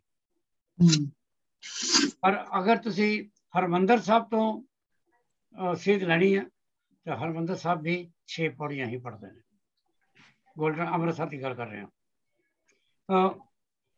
ਕੋਈ ਸਿੱਖ ਸਰਵਿਸ ਐਸੀ ਨਹੀਂ ਜਿਹਦੇ ਵਿੱਚ ਆਨੰਦ ਸਾਹਿਬ ਨਾ ਪੜ੍ਹਿਆ ਜਾਂਦਾ ਹੋਵੇ, ਭਾਵੇਂ ਉਹ ਬਰੀਵਮੈਂਟ ਹੈ ਤੇ ਭਾਵੇਂ ਉਹ ਆਨੰਦ ਕਾਰਜ ਹੈ। ਅਰਦਾਸ ਤੋਂ ਪਹਿਲਾਂ ਆਨੰਦ ਸਾਹਿਬ ਜ਼ਰੂਰ ਪੜ੍ਹਿਆ ਜਾਂਦਾ। ਅੱਜ ਅਸੀਂ ਉਹਦੀ 20th ਪੌੜੀ ਨੂੰ ਦੇਖਣਾ, ਔਰ ਤੁਸੀਂ ਦੇਖੋਗੇ it is one of the easiest ਬਾਣੀ ਇਨ ਗੁਰੂ ਗ੍ਰੰਥ ਸਾਹਿਬ। ਜੀਓ ਨਿਰਮਲ, ਬਾਹਰੋਂ ਨਿਰਮਲ। ਤੁਹਾਡੇ ਅੰਦਰ ਵੀ ਇੱਕ ਬਾਡੀ ਹੈ, ਇੱਕ ਤੇ ਆ ਸਰੀਰ ਹੈ ਨਾ ਜਿਹੜਾ ਤੁਹਾਡੇ ਤੁਰਿਆ ਫਿਰਦਾ, ਜਿਹਨੂੰ ਤੁਸੀਂ ਕਹਿੰਦੇ ਹੋ ਗ੍ਰੋਸ ਸਥੂਲਾ, ਇੱਕ ਸੰਸਕ੍ਰਿਤ ਦਾ ਵਿੱਚ ਸਥੂਲ ਵਰਡ ਹੈ ਜਾਂ ਸਥੂਲਾ ਵਰਡ ਹੈ, ਫਿਜ਼ੀਕਲ ਬਾਡੀ। ਜਿਹਨੂੰ ਅਸੀਂ ਰੂਹ ਕਹਿੰਦੇ ਹਾਂ, ਉਹ ਕਹਿੰਦੇ ਨੇ ਉਹ ਇੱਕ ਬੋਡੀ ਅੰਦਰ ਹੋਰ ਹੈ ਜਿਹਦੇ ਵਿੱਚ ਰੂਹ ਹੈ, ਜਿਹਦੇ 'ਚ ਰੂਹ ਵਿਸ਼ਰਾਮ ਕਰਦੀ ਹੈ ਜਾਂ ਰੂਹ ਰਹਿੰਦੀ ਹੈ। ਉਹਨੂੰ ਅੰਗਰੇਜ਼ੀ ਵਿੱਚ ਕੈਜੂਅਲ ਬੋਡੀ ਕਹਿੰਦੇ ਨੇ, ਔਰ ਸੰਸਕ੍ਰਿਤ ਦੇ ਵਿੱਚ ਉਹਨੂੰ ਐਗਜ਼ੈਕਟ ਮੇਰਾ ਪ੍ਰੋਨਾਂਸੀਏਸ਼ਨ ਤਾਂ ਠੀਕ ਨਾ ਹੋਵੇ, ਕਾਰਨਾ ਬੋਡੀ ਕਹਿੰਦੇ ਨੇ। ਫਿਰ ਉਹ ਬੋਡੀ ਇੱਕ ਹੋਰ ਬੋਡੀ ਦੇ ਅੰਦਰ ਹੈ ਜਿਹਨੂੰ ਸੂਖਸ਼ਮ ਸਰੀਰ ਕਹਿੰਦੇ ਨੇ, ਜਿਹਦੇ ਵਿੱਚ ਤੁਹਾਡੇ ਕਰਮ ਕੈਲਕੂਲੇਟ ਹੁੰਦੇ ਨੇ। ਹੁਣ ਧਿਆਨ ਨਾਲ ਦੇਖੋ, ਸਭ ਤੋਂ ਪਹਿਲਾਂ ਅੰਦਰੋਂ ਚੱਲੋ ਤੇ ਪਹਿਲਾਂ ਰੂਹ ਵਾਸਤੇ ਇੱਕ ਬੋਡੀ ਹੈ, ਡੱਬਾ ਕਹਿ ਲਓ, ਰੂਹ ਇੱਕ ਡੱਬੇ 'ਚ ਹੈ, ਔਰ ਉਸ ਡੱਬੇ ਦਾ ਨਾਮ ਅੰਗਰੇਜ਼ੀ ਦੇ ਵਿੱਚ ਕੈਜੂਅਲ ਬੋਡੀ ਹੈ, ਉਸ ਡੱਬੇ ਦਾ ਨਾਮ ਜਿਹਦੇ ਵਿੱਚ ਤੁਹਾਡੀ ਸੋਲ ਹੈ, ਔਰ ਸੰਸਕ੍ਰਿਤ ਵਿੱਚ ਕੈਰਾਨਾ ਬੋਡੀ ਹੈ। ਗੁਰੂ ਗ੍ਰੰਥ ਸਾਹਿਬ ਵਿੱਚ ਵੀ ਸਾਰੇ ਨਾਮ ਹੈ। ਉਹ ਡੱਬਾ ਫਿਰ ਇੱਕ ਹੋਰ ਡੱਬੇ ਦੇ ਅੰਦਰ ਹੈ ਜਿਹਨੂੰ ਤੁਸੀਂ ਸੂਖਸ਼ਮ ਸਰੀਰ ਕਹਿੰਦੇ ਹੋ, ਜਿਹਦੇ ਵਿੱਚ ਤੁਹਾਡੇ ਸਾਰੇ ਕਰਮ, ਇੰਟੈਲੈਕਟ, ਥਾਟਸ ਵਗੈਰਾ ਇਕੱਠੀਆਂ ਹੁੰਦੀਆਂ। ਜਿਸ ਵੇਲੇ ਸਾਡੀ ਡੈਥ ਹੁੰਦੀ ਹੈ, ਉਹ ਜਿਹੜਾ ਪਹਿਲਾ ਸਰੀਰ ਹੈ, ਕੈਰਾਨਾ ਸਰੀਰ, ਕੈਜੂਅਲ ਵਾਲਾ ਡੱਬਾ, ਉਹ ਸੈਕੰਡ ਡੱਬੇ ਨੂੰ ਲੈ ਕੇ ਉੱਤੇ ਚਲਾ ਜਾਂਦਾ, ਔਰ ਜਿਹੜਾ ਥਰਡ ਡੱਬਾ ਹੈ ਉਸ ਇਹ ਫਿਜ਼ੀਕਲ ਸਰੀਰ ਹੈ। ਸੋ ਆਊਟਰ ਡੱਬਾ ਫਿਜ਼ੀਕਲ ਸਰੀਰ, ਉਹਦੇ ਅੰਦਰ ਸੂਖਸ਼ਮ ਬੋਡੀ, ਸੂਖਸ਼ਮ ਡੱਬਾ, ਤੇ ਉਹਦੇ ਅੰਦਰ ਕੈਰਾਨਾ ਡੱਬਾ ਜਿਹਦੇ ਵਿੱਚ ਕਹਿੰਦੇ ਨੇ ਰੂਹ ਹੈ। ਐਗਜ਼ੈਕਟਲੀ ਇਹੋ ਹੀ ਐਕਸਪਲੇਨੇਸ਼ਨ ਤੁਹਾਨੂੰ ਭਾਗਵਤ ਗੀਤਾ 'ਚ ਮਿਲਦੀ ਹੈ। ਇਹੋ ਹੀ ਐਕਚੁਅਲ ਐਕਸਪਲੇਨੇਸ਼ਨ ਤੁਹਾਨੂੰ ਹਿੰਦੂ ਲਿਟਰੇਚਰ ਕੋਈ ਵੀ ਤੁਸੀਂ ਉਹਨਾਂ ਦਾ ਸਿਮਰਤੀ ਪੜ੍ਹ ਲਓ, ਇਹ ਤਿੰਨੇ ਬੋਡੀ ਦਾ ਨਾਂ ਆਉਂਦਾ। ਗੁਰੂ ਗ੍ਰੰਥ ਸਾਹਿਬ ਦੇ ਵਿੱਚ ਵੀ ਇਹ ਤਿੰਨੇ ਨਾਂ ਬੋਡੀ ਦੇ ਆਉਂਦੇ ਨੇ। ਅੱਜ ਉੱਥੋਂ ਹੀ ਉਹ ਸ਼ੁਰੂ ਕਰਦੇ ਨੇ। ਜੀ ਕਿਹੜੇ ਰਾਗ 'ਚ ਤੇ ਕਿਹੜੇ ਰਾਗ 'ਚ ਤੇ ਕਿੱਥੇ ਲਿਖੇ ਆ? ਗੁਰੂ ਗ੍ਰੰਥ ਸਾਹਿਬ ਜੀ ਦੇ ਵਿੱਚ ਕਿੱਥੇ ਲਿਖਿਆ ਹੈ ਤੇ ਕਿਹੜੇ ਰਾਗ 'ਚ? ਅੱਛਾ ਚਲੋ ਕਰਦੇ ਹਾਂ ਹੁਣੇ ਗੱਲ। ਗੁਰੂ ਅਮਰਦਾਸ ਜੀ ਕਹਿ ਰਹੇ ਨੇ ਜੀਓ ਨਿਰਮਲ ਜੀ, ਇੱਥੇ ਸੋਲ ਦੀ ਗੱਲ ਕਰ ਰਹੇ ਨੇ, ਜਿਹੜੀ ਥੱਲੇ ਪਹਿਲਾ ਡੱਬਾ ਤੁਹਾਡਾ, ਜਿਹਦੀ ਆਮ ਅਸੀਂ ਗੱਲ ਕਰਦੇ ਹਾਂ, ਰੂਹ ਦੀ ਕਰਦੇ ਹਾਂ। ਅਸੀਂ ਸੂਖਸ਼ਮ ਸਰੀਰ ਦੀ ਕਦੀ ਗੱਲ ਨਹੀਂ ਕੀਤੀ, ਅਸੀਂ ਸਿਰਫ ਇੱਕੋ ਸਰੀਰ ਦੀ ਗੱਲ ਕਰਦੇ ਹਾਂ, ਉਹ ਹੈ ਜਿਹਦੇ 'ਚ ਰੂਹ ਹੈ। ਗੁਰੂ ਅਮਰਦਾਸ ਕਹਿੰਦੇ ਨੇ ਤੁਸੀਂ ਉਸ ਸਰੀਰ ਨੂੰ ਜੇ ਤੁਸੀਂ ਨਿਰਮਲ ਬਣਾ ਲਿਆ ਤੇ ਤੁਸੀਂ ਆਪਣਾ ਇਹ ਸਰੀਰ ਵੀ ਨਿਰਮਲ ਬਣਾ ਲਿਆ, ਬਾਹਰੋਂ ਨਿਰਮਲ। ਹਰਿਮੰਦਰ ਸਾਹਿਬ ਗਏ, ਪਹਿਲਾਂ ਬਾਹਰ ਇਸ਼ਨਾਨ ਕੀਤਾ, ਸਰੀਰ ਨਿਰਮਲ ਹੋ ਗਿਆ। ਫਿਰ ਤੇ ਹਰਿਮੰਦਰ ਸਾਹਿਬ ਦੇ ਅੰਦਰ ਜਾ ਕੇ ਕੀਰਤਨ ਸੁਣਿਆ, ਰੂਹ ਨਿਰਮਲ ਹੋ ਗਈ। ਸੋ ਇੱਥੋਂ ਸ਼ੁਰੂ ਕਰਦੇ ਨੇ ਕਿ ਜੇ ਤੁਸੀਂ ਇਨਵਰਡ ਤੇ ਆਊਟਵਰਡ ਆਪਣੇ ਆਪ ਨੂੰ ਪਿਓਰ ਕਰ ਲਓ, ਫਿਰ ਕੀ ਹੋਏਗਾ? ਬਾਹਰੋਂ ਤਾਂ ਨਿਰਮਲ ਜਿਓ ਤੇ ਨਿਰਮਲ ਸਤਿਗੁਰ ਤੇ ਕਰਨੀ ਕਮਾਣੀ। ਫਿਰ ਤੁਸੀਂ ਜਿਹੜੀ ਜਿਸ ਕਮਾਈ ਲਈ ਇਸ ਸੰਸਾਰ 'ਚ ਆਏ ਹੋ, ਜਿਹੜੀ ਅਰਨਿੰਗ ਤੁਸੀਂ ਲੈਣੀ ਹੈ ਉਸ ਅਕਾਲ ਪੁਰਖ ਵਾਲੀ, ਉਹ ਮਿਲ ਜਾਏਗੀ। ਪਰ ਦੋਨੋਂ ਚੀਜ਼ਾਂ ਦਾ ਨਿਰਮਲ ਹੋਣਾ। ਕਈ ਵਾਰ ਤੁਸੀਂ ਕਹੋਗੇ ਇਹ ਜ਼ਰੂਰੀ ਹੈ ਕਿ ਸਰੀਰ ਵੀ ਨਿਰਮਲ ਹੋਵੇ। ਮੈਂ ਇਹਦੇ ਬਾਰੇ ਕੋਈ ਟਿੱਪਣੀ ਨਹੀਂ ਕਰਾਂਗਾ, ਪਰ ਮੈਂ ਇਹ ਕਹਾਂਗਾ ਜਿਉ ਤਾਂ ਨਿਰਮਲ ਹੋਣਾ ਹੀ ਚਾਹੀਦਾ ਹੈ, ਰੂਹ ਤਾਂ ਨਿਰਮਲ ਹੋਣੀ ਚਾਹੀਦੀ ਹੈ। ਹੁਣ ਤੁਸੀਂ ਜਪਜੀ ਸਾਹਿਬ ਦੇ ਵਿੱਚ ਇੱਕ ਪੜ੍ਹਦੇ ਹੋ ਨਾ ਕਿ ਗੁਰੂ ਨਾਨਕ ਸਾਹਿਬ ਨੇ ਇਹ ਕਿਹਾ ਕਿ ਤੁਸੀਂ ਬਾਹਰ ਕਿਵੇਂ ਸਾਫ਼ ਕਰ ਸਕਦੇ ਹੋ ਤੇ ਰੂਹ ਨੂੰ ਕਿਵੇਂ ਸਾਫ਼ ਕਰ ਸਕਦੇ ਹੋ। ਪੜ੍ਹਦੇ ਹੋ ਰੋਜ਼ ਭਾਈ ਪ੍ਰਾਪਤ ਬੋਲੋ ਕਿਹੜੀ ਪੌੜੀ ਹੋ? ਭਾਈ ਪ੍ਰਾਪਤ ਮਨੁੱਖ ਤੇਰੀਆ ਗੋਬਿੰਦ ਮਿਲ ਕੇ ਤੇਰੀ ਭਰੀਏ ਮਤ ਭਰੀਏ ਮਤ ਪਾਪਾ ਕੇ ਸੰਗ ਧੋਖੇ ਨਾਵੇ ਕੇ ਰੰਗ ਨਹੀਂ ਪਾਪੀ ਆਖਣ। ਤੂੰ ਕਿੱਥੇ ਦੀ ਕਿੱਥੇ ਪਹੁੰਚ ਗਈ ਆ? ਚੱਲ ਦਵਿੰਦਰ ਤੂੰ ਬੋਲ। ਕੱਪੜੇ ਭਰੀਏ ਹੱਥ ਪੈਰ ਤੰਗੇ ਪਾਣੀ ਧੋਤੇ ਉਤਰਸ ਖੇ। ਇੱਕ ਲਾਈਨ ਲਾਓ। ਭਰੀਏ ਹੱਥ ਪੈਰ ਤੰਗੇ ਮਿੱਟੀ ਨਾਲ ਭਰ ਗਏ, ਤੁਸੀਂ ਪਾਣੀ ਨਾਲ ਧੋ ਦਿੱਤੇ। ਅੱਗੇ ਬੋਲੋ। ਪਾਣੀ ਧੋਤੇ ਉਤਰਸ ਖੇ। ਅੱਗੇ ਮੂਤ ਪਲੀਤੀ ਕੱਪੜ ਹੋਏ। ਹੁਣ ਤੁਹਾਡੇ ਕੱਪੜਿਆਂ ਦੇ ਉੱਤੇ ਸਟੇਨ ਹੋ ਗਿਆ, ਘਿਓ ਲੱਗ ਗਿਆ, ਸਿਆਹੀ ਲੱਗ ਗਈ, ਕੁਛ ਹੋ ਗਿਆ। ਉਹ ਕਿਵੇਂ ਸਾਫ਼ ਉਹ ਵੀ ਕਰੋ, ਇਹ ਨਹੀਂ ਕੋ ਛੱਡ ਦਿਓ। ਉਹ ਕਿਵੇਂ ਸਾਫ਼ ਕਰੋਗੇ? ਦੇ ਸਾਬੁਨ ਲਈਏ ਉਹ ਧੋਏ। ਕੋਈ ਡਿਟਰਜੈਂਟ ਲਾਓਗੇ। ਇਹ ਆਊਟਵਰਡ ਜਿਹੜੀ ਕਲੀਨਿੰਗ ਦੀ ਗੱਲ ਕਰ ਰਹੇ ਨੇ ਗੁਰੂ ਸਾਹਿਬ। ਹੁਣ ਅੱਗੇ ਗੁਰੂ ਨਾਨਕ ਕੀ ਕਹਿੰਦੇ ਨੇ? ਹਾਂ ਭਰੀਏ ਮਤ ਪਾਪਾ ਕੇ ਸੰਗ ਉਹ ਧੋਪੇ ਨਾਵੇ ਕੇ ਰੰਗ। ਹੁਣ ਆ ਗਿਆ ਜਿਉ। ਜੇ ਤੁਹਾਡੀ ਸੋਲ ਉਹ ਵੀ ਸਟੇਨ ਹੋ ਜਾਂਦੀ ਹੈ, ਉਹ ਵੀ ਗੰਦੀ ਹੋ ਜਾਂਦੀ ਹੈ, ਉੱਥੇ ਪਾਪਾ ਨਾਲ ਹੀ ਹੋਏਗੀ, ਉੱਥੇ ਧੂੜ ਤਾਂ ਨਹੀਂ ਪੈਣੀ ਨਾ। ਉਹਦੇ ਗੰਦ ਬਲਾ ਜਿਹੜਾ ਤੁਸੀਂ ਜਮ੍ਹਾਂ ਕਰੋਗੇ ਉੱਥੇ, ਨਿੰਦਿਆ, ਚੁਗਲੀ, ਵੈਰ, ਫਰੇਬ, ਉਹਦੇ ਨਾਲ ਗੰਦੀ ਹੋਏਗੀ, ਉਹ ਧੁੱਪੇ ਨਾ ਵੇਖੇ ਰੰਗ। ਸੋ ਤੁਹਾਨੂੰ ਦੋਨੋਂ ਚੀਜ਼ਾਂ ਸਾਫ਼ ਕਰਨ ਦੀ ਲੋੜ ਆ। ਇਹ ਗੁਰੂ ਅਮਰਦਾਸ ਜੀ ਇੱਥੇ ਕਹਿ ਰਹੇ ਨੇ। ਫਿਰ ਤੁਹਾਨੂੰ ਤੁਹਾਡੀ ਜਿਹੜੀ ਥਰੂ ਆਊਟ ਤੁਹਾਡੀ ਕਮਾਈ ਜਿਹੜੀ ਹੈ ਉਹ ਐਕਸੈਪਟੇਬਲ ਹੈ। कूड़ की सोए पोचे नहीं, कूड़ की सोए पोचे नहीं, मनसा सच समानी। ਹੁਣ ਸਾਡੇ ਕੋਲ ਦੋ ਹੀ ਗੱਲਾਂ ਨੇ, ਜਾਂ ਤੇ ਸਫਾਈ ਹੈ ਤੇ ਜਾਂ ਗੰਦਗੀ ਹੈ। ਜਿਸ ਤੁਸੀਂ ਟੂ ਡਾਇਮੈਂਸ਼ਨਲ ਗੱਲ ਕਰਦੇ, ਸੱਚ ਹੈ ਜਾਂ ਝੂਠ ਹੈ। परमात्मा ਨੂੰ ਮਿਲਣਾ ਬਲਦੇਵ ਜੀ, ਤੇ ਤੁਹਾਨੂੰ ਸੱਚ ਦੇ ਰਾਹ ਤੇ ਹੀ ਚੱਲਣ ਦੀ ਲੋੜ ਹੈ। ਝੂਠ ਦੇ ਰਾਹ ਤੇ ਚੱਲਣ ਤੇ परमात्मा ਨਹੀਂ ਖੜਾ, ਉੱਥੇ परमात्मा ਤੁਹਾਨੂੰ ਨਹੀਂ ਮਿਲਣਾ। ਰਸਾ ਤੁਸੀਂ ਗੁਰਦੀਪ ਜੀ ਆਪ ਹੀ ਚੁਣਨਾ, ਸੱਚ ਦਾ ਕਿ ਝੂਠ ਦਾ। ਜਨਮ ਰਤੀ ਜਿਹਨੇ ਖੱਟਿਆ ਭੱਲੇ ਸੇਵਨ ਜਾਰੇ, those who are the jewel of human life are the most excellent merchant। ਬਹੁਤ ਗੁਰੂ ਗ੍ਰੰਥ ਸਾਹਿਬ ਦੇ ਵਿੱਚ ਇਹ ਸਾਹ ਤੇ ਮਰਚੈਂਟ ਦੀ ਬਹੁਤ ਗੱਲ ਕੀਤੀ ਹੈ ਕਿ ਜੇ ਰੱਬ ਬੈਂਕਰ ਹੈ ਤੇ ਅਸੀਂ ਕੀ ਹਾਂ? ਅਸੀਂ ਵਣਜਾਰੇ ਹਾਂ, ਅਸੀਂ ਟ੍ਰੇਡਰ ਹਾਂ। ਪਰ ਅਸੀਂ ਕਿਸ ਚੀਜ਼ ਦੀ ਟ੍ਰੇਡ ਕਰਨੀ ਹੈ? ਨਾਮ ਦੀ, ਸੱਚਾਈ ਦੀ। ਅਸੀਂ ਦੂਜਿਆਂ ਨੂੰ ਸੱਚਾਈ ਦੇਣੀ ਹੈ। ਸਾਡੇ ਕੋਲ ਜਿਹੜਾ ਗੁਣ ਹੈ, ਅੱਛਾ ਗੁਣ, ਉਹ ਦੇਣਾ। We are trader in that. ਫਿਰ ਕਹਿੰਦੇ ਨੇ ਕਹੇ ਨਾਨਕ ਜਿਨ ਮਨ ਨਿਰਮਲ, ਤੇ ਜਿਨ੍ਹਾਂ ਦਾ ਮਨ, ਜਿਨ੍ਹਾਂ ਦੀ ਰੂਹ ਸਾਫ ਸੁਥਰੀ ਹੈ, ਸਦਾ ਰਹੇ ਗੁਰਨਾਲੇ। ਦੇ ਹੈਵ ਐਵਰੀ ਪੋਸਿਬਿਲਿਟੀ ਕਿ ਉਹ ਅਕਾਲ ਪੁਰਖ ਨਾਲ ਜੁੜੇ ਰਹਿਣਗੇ। ਸੋ ਕਿੰਨੀ ਦੋ ਲਫ਼ਜ਼ਾਂ ਦੇ ਵਿੱਚ ਗੁਰੂ ਅਮਰਦਾਸ ਨੇ ਕਹਿਤਾ, ਤੁਸੀਂ ਅਕਾਲ ਪੁਰਖ ਨਾਲ ਜੁੜਨਾ। ਤੁਸੀਂ ਕਿਹਾ ਯੈਸ। ਫਿਰ ਉਹਨਾਂ ਨੇ ਕਿਹਾ ਆਪਣੇ ਮਨ ਨੂੰ ਨਿਰਮਲ ਕਰ ਲਓ, ਆਪਣੇ ਮਨ ਨੂੰ ਸਾਫ ਸੁਥਰਾ ਕਰ ਲਓ। ਪਰ ਇਹ ਸਾਨੂੰ ਪਤਾ ਹੈ ਕਿ ਮਨ ਨੂੰ ਸਾਫ ਸੁਥਰਾ ਕਰਨ ਵਾਸਤੇ ਜੀਵਨ ਲੱਗ ਜਾਂਦੇ ਨੇ, ਕਿਉਂਕਿ ਅਸੀਂ ਉਹ ਗੱਲਾਂ ਕਰਨੀਆਂ ਨਹੀਂ ਜਿਹੜੀਆਂ ਚਾਹੀਦੀਆਂ। ਪਾਸਾ ਦੀ ਵਾਰ ਕੌਣ ਸੁਣਦਾ ਰੋਜ਼? Every day. ਕਦੀ ਰੋਜ਼ ਕੌਣ ਸੁਣਦਾ? ਰੋਜ਼ ਔਨ ਕਰਦੀ ਹੈ ਜੀ, ਔਨ ਕਰ ਦੇਈਦਾ ਰੋਜ਼। ਪਰਮਜੀਤ ਇੰਜ ਕਰ ਰਹੀ ਥੋੜਾ ਜਿਹਾ ਕਰਦੀ ਔਨ ਤੇ ਕਰਦੀ ਹੈ, ਔਨ ਕਰਦੀ ਫਿਰ ਉੱਠ ਕੇ ਔਨ ਕਰਦੀ, ਮੱਥਾ ਟੇਕਦੇ। ਅਸੀਂ ਵੀ ਬਚਪਨ ਤੋਂ ਸੁਣਦੇ ਆਏ ਹਾਂ। ਪਰ ਇੱਕ ਚੀਜ਼ ਤੁਸੀਂ ਅਦਭੁਤ ਹੈ, ਤੁਸੀਂ ਧਿਆਨ ਨਾਲ ਦੇਖਣੀ। ਜਪਜੀ ਸਾਹਿਬ ਤਾਂ ਅਸੀਂ ਪੜ੍ਹਦੇ ਆ ਨਾ ਘਰ, ਪਰ ਆਸਾ ਦੀ ਵਾਰ ਅਸੀਂ ਸੁਣਦੇ ਹਾਂ, ਪੜ੍ਹਦੇ ਨਹੀਂ, ਸੁਣਦੇ ਹਾਂ। ਮੈਂ ਤੁਹਾਨੂੰ ਬਿੱਟ ਲਗਾ ਕੇ ਕਹਿਣਾ, ਜੇ ਤੁਹਾਨੂੰ ਆਸਾ ਦੀ ਵਾਰ ਦਾ ਮੀਨਿੰਗ ਸਮਝ ਆ ਜਾਣ, ਪਹਿਲਾਂ ਤੁਹਾਨੂੰ ਮੀਨਿੰਗ ਆਉਂਦੇ ਹੋਣ, ਕਿਉਂਕਿ ਤੁਸੀਂ ਸੁਣਨੀ ਹੈ। ਔਰ ਫਿਰ ਤੁਸੀਂ ਗੁਰਦੁਆਰੇ ਬੈਠੋ, ਦੇਖੋ ਤੁਹਾਡੀ ਬਿਰਤੀ ਕਿਵੇਂ ਜੁੜਦੀ ਹੈ। ਇੱਕ ਇੱਕ ਅੱਖਰ ਜਿਹੜਾ ਭਾਈ ਸਾਹਿਬ ਬੋਲ ਗਾਇਨ ਕਰਨਗੇ, ਤੁਹਾਡੇ ਅੰਦਰ ਐਵੇਂ ਵੜੇਗਾ, ਕਿਉਂਕਿ now you know what Guru Nanak is saying. ਅੱਜ ਵਿਦਾਊਟ ਦੈਟ ਤੇ ਅੱਖਾਂ ਬੰਦ ਕਰਕੇ ਬਹਿ ਜਾਓ, ਜਾਂ ਸੌ ਜਾਓਗੇ, ਤੇ ਜਾਂ ਫਿਰ ਅਗਲਾ ਦੂਜਾ ਭਾਈ ਆ ਕੇ ਉਠਾਏਗਾ, ਪ੍ਰਸ਼ਾਦ ਲੈ ਲਓ ਜੀ। ਮੈਂ ਤੇ ਜੋ ਹੁੰਦਾ ਉਹ ਦੱਸ ਰਿਹਾ ਤੁਹਾਨੂੰ। ਜੇ ਅੱਖਾਂ ਖੋਲੋ ਤੇ ਸੰਗਤ ਦੇਖੋ, ਅੱਖਾਂ ਬੰਦ ਕਰੋ ਤੇ ਸੌ ਜਾਓ। ਸੋ ਅਗਰ ਤੁਹਾਨੂੰ ਆਸਾ ਦੀ ਵਾਰ ਆਉਂਦੀ ਹੈ, ਇੱਕ ਹੋਰ ਕਮਲਪ੍ਰੀਤ ਜੀ ਗੱਲ ਯਾਦ ਰੱਖੋ, ਸ਼ਾਇਦ ਤੁਹਾਨੂੰ ਐਕਸਪੀਰੀਅੰਸ ਹੋਇਆ ਹੋਵੇ। ਕਦੀ ਚਰਚ ਗਏ ਹੋ? ਤੁਸੀਂ ਵੀ ਗਏ ਹੋ ਬਲਦੇਵ ਜੀ ਚਰਚ? ਹਾਂਜੀ ਹਾਂਜੀ ਹਾਂਜੀ, ਬਹੁਤ ਵਾਰੀ। ਗੁਰਦੀਪ ਜੀ, ਪਰਮਜੀਤ, ਹਾਂਜੀ, ਅਮਿੰਦਰ,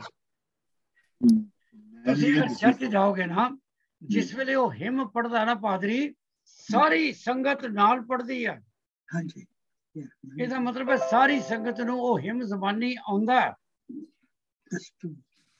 ਜਿਹੜਾ ਵਰਡ ਮੈਂ ਕਹਿਣਾ ਚਾਹੁੰਦਾ ਉਹ ਇਹ ਹੈ, ਉੱਥੇ ਮੋਨੋਲੋਗ ਨਹੀਂ ਹੈ। ਉੱਥੇ ਜਿਹੜਾ ਕੀਰਤਨ ਹੈ, ਜਿਹੜਾ ਉਹ ਹਿੰਮ ਹੈ, ਉਹ ਸਾਰੀ ਸੰਗਤ ਇਕੱਠੀ ਪੜਦੀ ਹੈ। ਇਸ ਕਰਕੇ ਕੋਈ ਸੌਂਦਾ ਨਹੀਂ ਹੈ, ਕਿਸੇ ਦਾ ਮਨ ਭਟਕਦਾ ਨਹੀਂ ਹੈ, ਕਿਉਂਕਿ you are involved in it. ਅਸੀਂ ਜਦੋਂ ਕੀਰਤਨ ਸੁਣਦੇ ਹਾਂ, ਸਿਰਫ ਭਾਈ ਸਾਹਿਬ ਗਾਇਨ ਕਰਦੇ ਨੇ, ਅਸੀਂ ਅੱਖਾਂ ਬੰਦ ਕਰਕੇ ਜਾਂ ਸੌਂਦੇ ਹਾਂ ਜਾਂ ਸੁਣਦੇ ਹਾਂ। ਉੱਥੇ ਥੋੜਾ ਜਿਹਾ ਚੇਂਜ ਦੀ ਲੋੜ ਹੈ। ਮੈਂ ਕਿਧਰੇ ਐਕਸਪੈਰੀਮੈਂਟ ਕੀਤਾ ਸੀ, ਜੋ ਘਰਾਂ 'ਚ ਕੀਰਤਨ ਲੋਕੀ ਕਰਾਉਂਦੇ ਸੀ ਨਾ, ਤੇ ਮੈਂ ਪਹਿਲਾਂ ਭਾਈ ਸਾਹਿਬ ਨੂੰ ਕਹਿਣ ਲੱਗਦਾ ਸੀ ਵੀ ਇਹ ਸ਼ਬਦ ਪੜ੍ਹੋ। ਉਹ ਸ਼ਬਦਾਂ ਨੂੰ ਕਾਪੀ ਕਰਕੇ ਸੰਗਤ 'ਚ ਵੰਡ ਦਈਦਾ ਸਨ। पर वो भी कोई ना एक्सपेरिमेंट किस करके कामयाब नहीं होता कि ਤੁਹਾਡੀ ਸੰਗਤ ਕੋਈ ਇੰਟਰਸਟਡ ਨਹੀਂ ਹੈ। ਮੈਂ ਉੱਥੇ ਹੀ ਕਹਿੰਦਾ ਸੀ ਸੰਗਤ ਨੂੰ, ਵਜ਼ੀਰ ਜੀ ਜੇ ਤੁਹਾਨੂੰ ਕਿਸੇ ਨੇ ਗੁਰਦੁਆਰੇ ਸੱਦਿਆ, ਤੁਸੀਂ ਗੁਰਦੁਆਰੇ 11 ਤੋਂ 1 ਤੱਕ ਕੀਰਤਨ ਹੈ, ਕੀਰਤਨ ਚੱਲ ਰਿਹਾ, ਸੰਗਤ ਆ ਰਹੀ, ਤੁਸੀਂ 11 ਆਓ, 11:30 ਆਓ, 12 ਆਓ, ਤੁਸੀਂ ਡਾਇਰੈਕਟਲੀ ਰੱਬ ਨੂੰ ਜਵਾਬ ਦਿਓ, ਤੁਹਾਡੇ ਤੇ ਡਿਪੈਂਡ ਕਰਦਾ। ਪਰ ਜਿਹਨੇ ਤੁਹਾਨੂੰ ਘਰ ਸੱਦਿਆ ਉੱਥੇ ਤੇ ਟਾਈਮ ਸਿਰ ਆਓ ਨਾ। ਜੇ ਕਿਸੇ ਨੇ ਘਰ ਕਿਹਾ 11 ਤੋਂ 12 ਮੇਰਾ ਕੀਰਤਨ ਹੈ, ਉੱਥੇ ਵੀ ਤੁਸੀਂ 12 ਵਜੇ ਪਹੁੰਚੋ ਆਪਣੀ ਜੇਬ ਵਿੱਚ ਹੱਥ ਪਾ ਕੇ, ਉਹ ਤੇ ਗਲਤ ਹੈ ਨਾ। ਪਰ ਸਾਡੇ ਇੰਝ ਹੀ ਹੁੰਦਾ। ਐਨੀਵੇ ਇਹ ਪੋਲੀਟਿਕਸ ਦੀ ਗੱਲਾਂ ਨੇ। ਗੁਰੂ ਨਾਨਕ ਸਾਹਿਬ ਦੀ ਹੁਣ ਤੁਸੀਂ ਮੈਂ ਤੁਹਾਨੂੰ ਲੈ ਚੱਲਦਾ ਆਸਾ ਦੀ ਵਾਰ ਤੇ ਪੌੜੀ ਨੰਬਰ 2। ਉਹਨਾਂ ਨੇ ਕਿਹਾ ਸੱਚੇ ਤੇਰੇ ਖੰਡ, ਜੋ ਦੁਨੀਆ ਦੀ ਚੀਜ਼ ਤੋਂ ਬਣਾਈ ਹੈ ਉਹ ਸੱਚੀ ਆ। ਕਿਉਂਕਿ ਇੱਥੇ ਪਿੱਛੇ ਹੁਣ ਤੁਹਾਡੀ ਡਿਸਕਸ਼ਨ ਹੋਣੀ ਅੱਗੇ ਜਾ ਕੇ। ਫਿਰ ਪੌੜੀ 3 ਕੀ ਕਹਿੰਦੇ ਨੇ, ਵਿਸਮਾਦ, ਐਵਰੀਥਿੰਗ ਇਜ਼ ਸੋ ਵੰਡਰਸ, ਜਿਹੜੀ ਸਮਝ ਤੋਂ ਬਾਹਰ ਹੈ। ਪੌੜੀ ਨੰਬਰ 4 ਲੋ, ਐਵਰੀਥਿੰਗ ਤੇਰੇ ਪੈ ਵਿੱਚ ਚੱਲ ਰਹੀ ਹੈ। ਡਰ, ਡਰ, ਪੈ, ਲੋ, ਸੂਰਜ ਕਿਵੇਂ ਚੜ੍ਹਦਾ, ਕਿਵੇਂ ਗਰੂਬ ਹੁੰਦਾ, ਚੰਦਰਮਾ ਰੋਸ਼ਨੀ ਕਿੱਥੋਂ ਲੈਂਦਾ, ਸਾਗਰ ਦੀਆਂ ਛੱਲਾਂ ਕਿਵੇਂ ਉੱਭਰਦੀਆਂ, ਦੇਰ ਇਜ਼ ਅ ਲੋ ਜਿਹੜਾ ਤੂੰ ਬਣਾਇਆ। ਪੌੜੀ ਨੰਬਰ 6 ਆ ਜਿਤਨੇ ਸਕ੍ਰਿਪਚਰ ਨੇ ਤੇ ਜਿੰਨੇ ਲੋਕ ਨੇ, ਬਿਲਕੁਲ ਜਪਜੀ ਸਾਹਿਬ ਵਾਲੀ ਪੌੜੀ, ਅਸੰਖ ਜਪ ਅਸੰਖ ਭਾਉ, ਇਹਦੇ ਤੇ ਉਹਨਾਂ ਚਰਚਾ ਕੀਤੀ ਆ। ਪੌੜੀ ਨੰਬਰ 7 ਈਗੋ, ਉਹ ਕਹਿੰਦੇ ਨੇ ਖਾ ਗਈ ਤੁਹਾਨੂੰ ਈਗੋ। ਜੰਮਣ ਤੋਂ ਲੈ ਕੇ ਮਰਨ ਤੱਕ ਕਹਿੰਦੇ ਨੇ ਆਪਣੇ ਆਪ ਨੂੰ ਤੁਸੀਂ ਚੰਗੀ ਤਰ੍ਹਾਂ ਆਪਣੀ ਇਨਸਪੈਕਸ਼ਨ ਕਰੋ। ਹਰ ਕਦਮ ਕਦਮ ਤੇ, ਹਰ ਸਾਹ ਤੇ ਤੁਹਾਡੇ ਅੰਦਰੋਂ ਈਗੋ ਚੱਲਦੀ ਆ। ਉਹਦੇ ਬਿਨਾਂ ਤੁਹਾਡਾ ਜੀਵਨ ਹੀ ਨਹੀਂ ਹੈ। ਕੱਢੋ ਉਸ ਈਗੋ ਨੂੰ ਬਾਹਰ ਜੇ ਤੁਸੀਂ ਮੈਨੂੰ ਪਾਣਾ। ਅਕਾਲ ਪੁਰਖ ਕਹਿੰਦਾ। ਪੌੜੀ ਨੰਬਰ 8 ਉਹਨਾਂ ਨੇ ਸਾਰੇ ਰਿਚੁਅਲ ਨੂੰ ਖੰਡਨ ਕਰਤਾ।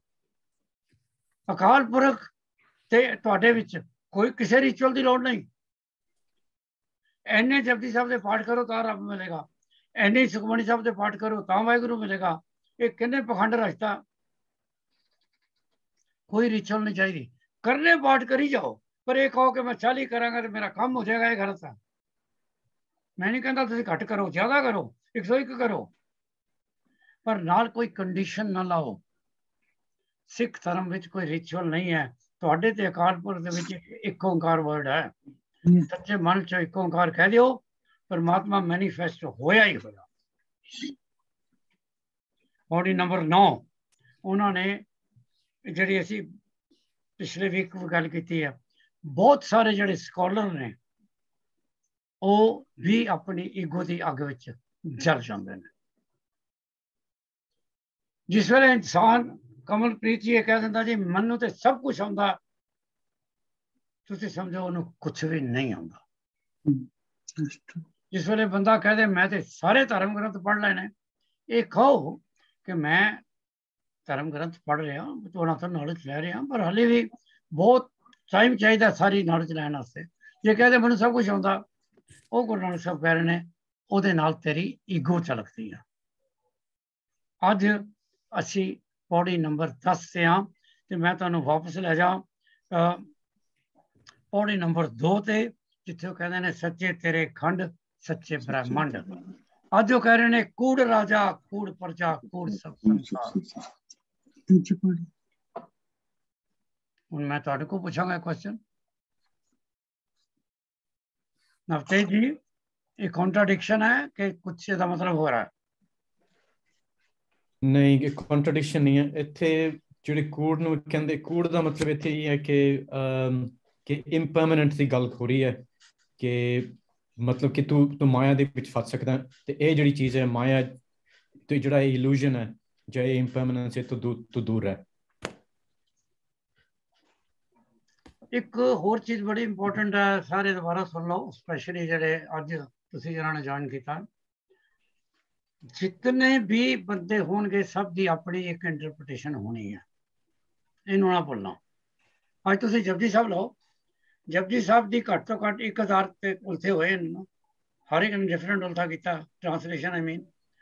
कुरान ले लो, बाइबल ले लो, so many thousand people have translated that in a different way. पर ये नहीं कि वो गलत ने, ये उन्होंने ओपिनियन है। जीसस ते है नहीं दसन नूं, गुरु अर्जन ते है नहीं दसन नूं किहड़ा ठीक है किहड़ा गलत है, जो मर्जी करी जाओ। इत्थे अगर तुसी कूड़ दी अगर सच दा तुसी सच ही रखो ते कूड़ दा तुसी रखो ट्रांजिटरी, थोड़ी देर रहने वाला। तो जो कुछ भी परमात्मा ने बनाया, बनाया सच ही है, ठीक है, सूरज है, चंद है, धरती है, पर इन्हें थोड़ी देर ही रहना। ये संसार चला जाना, फिर दूसरा संसार आना, भावें राजा होवे ते भावें रंग होवे। ਉਹਦੀ ਰਾਜਪਾਟ ਵੀ ਚਲੇ ਜਾਣਾ। औरंगजेब कितने को साल रहा, चलो कहते ने बड़ी उम्र सी ਉਹਦੀ 80 साल, फिर भी चला गया। एक दिन तो गया ना। कूड़ राजा, कूड़ प्रजा, कूड़ सब संसार, कूड़। तो ਤੁਹਾਨੂੰ मीनिंग चाहिए की है, ਜਿਹੜੇ नाउन ने मंडप, माड़ी, बैसनहार, सोना, रूप, पान वाला, काया, कपड़, ये ਤੁਹਾਨੂੰ मीनिंग आने चाहिए ने। उस तो पहला तो एक वर्ड लगा है, ये सब ट्रांजिटरी ने, आज है ने कल नहीं है। सो पूरे का पूरा जड़ा ये सलोक है, ਉਹਦੇ ਤੇ गुरु नानक साहब कह रहे हैं कि हर चीज जड़ी है वो से संसार की ट्रांजिटरी है।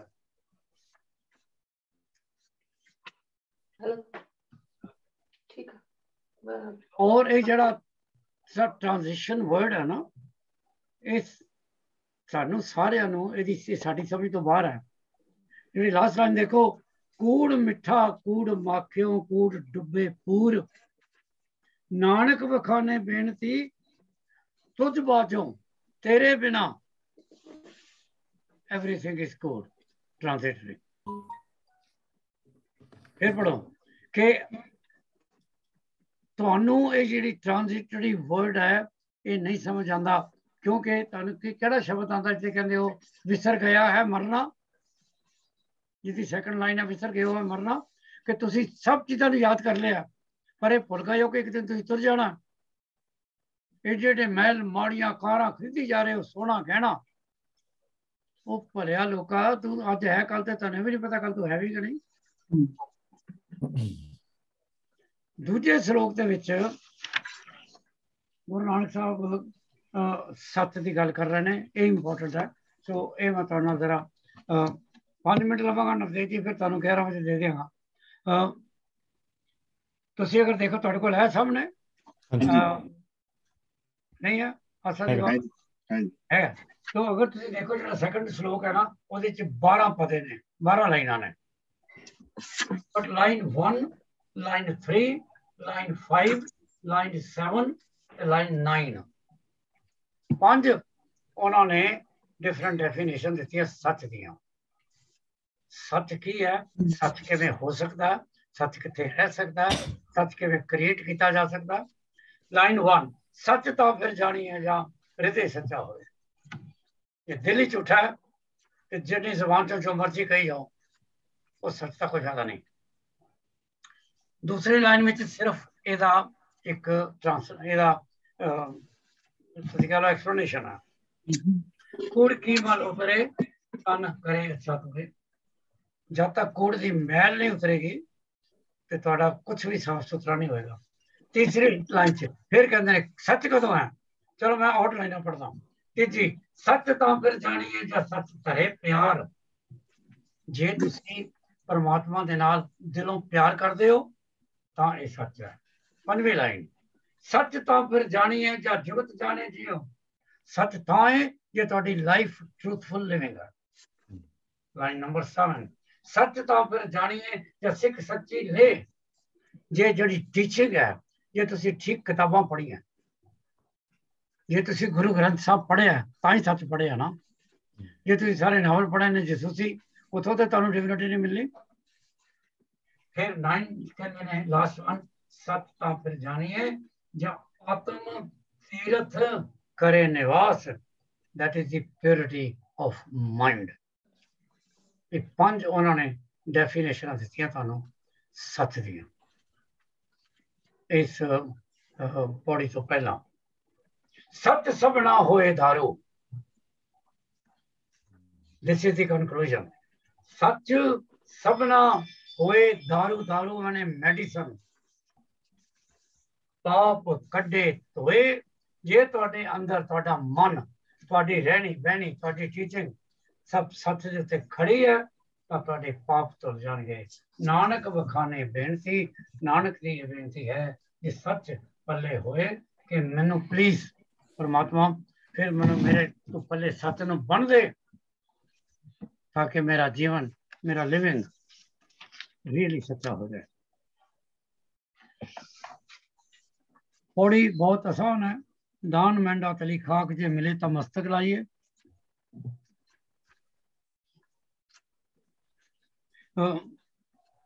तुसी हमेशा धूड़ मंगते हो। सिख धर्म के बहुत इंपॉर्टेंट है। गुरुद्वारे भी जाते हो तो तुसी चरण धूड़ मत्थे ते लाते हो। दान मैंडा तली खाक, खाक बने धूड़, चरण धूड़।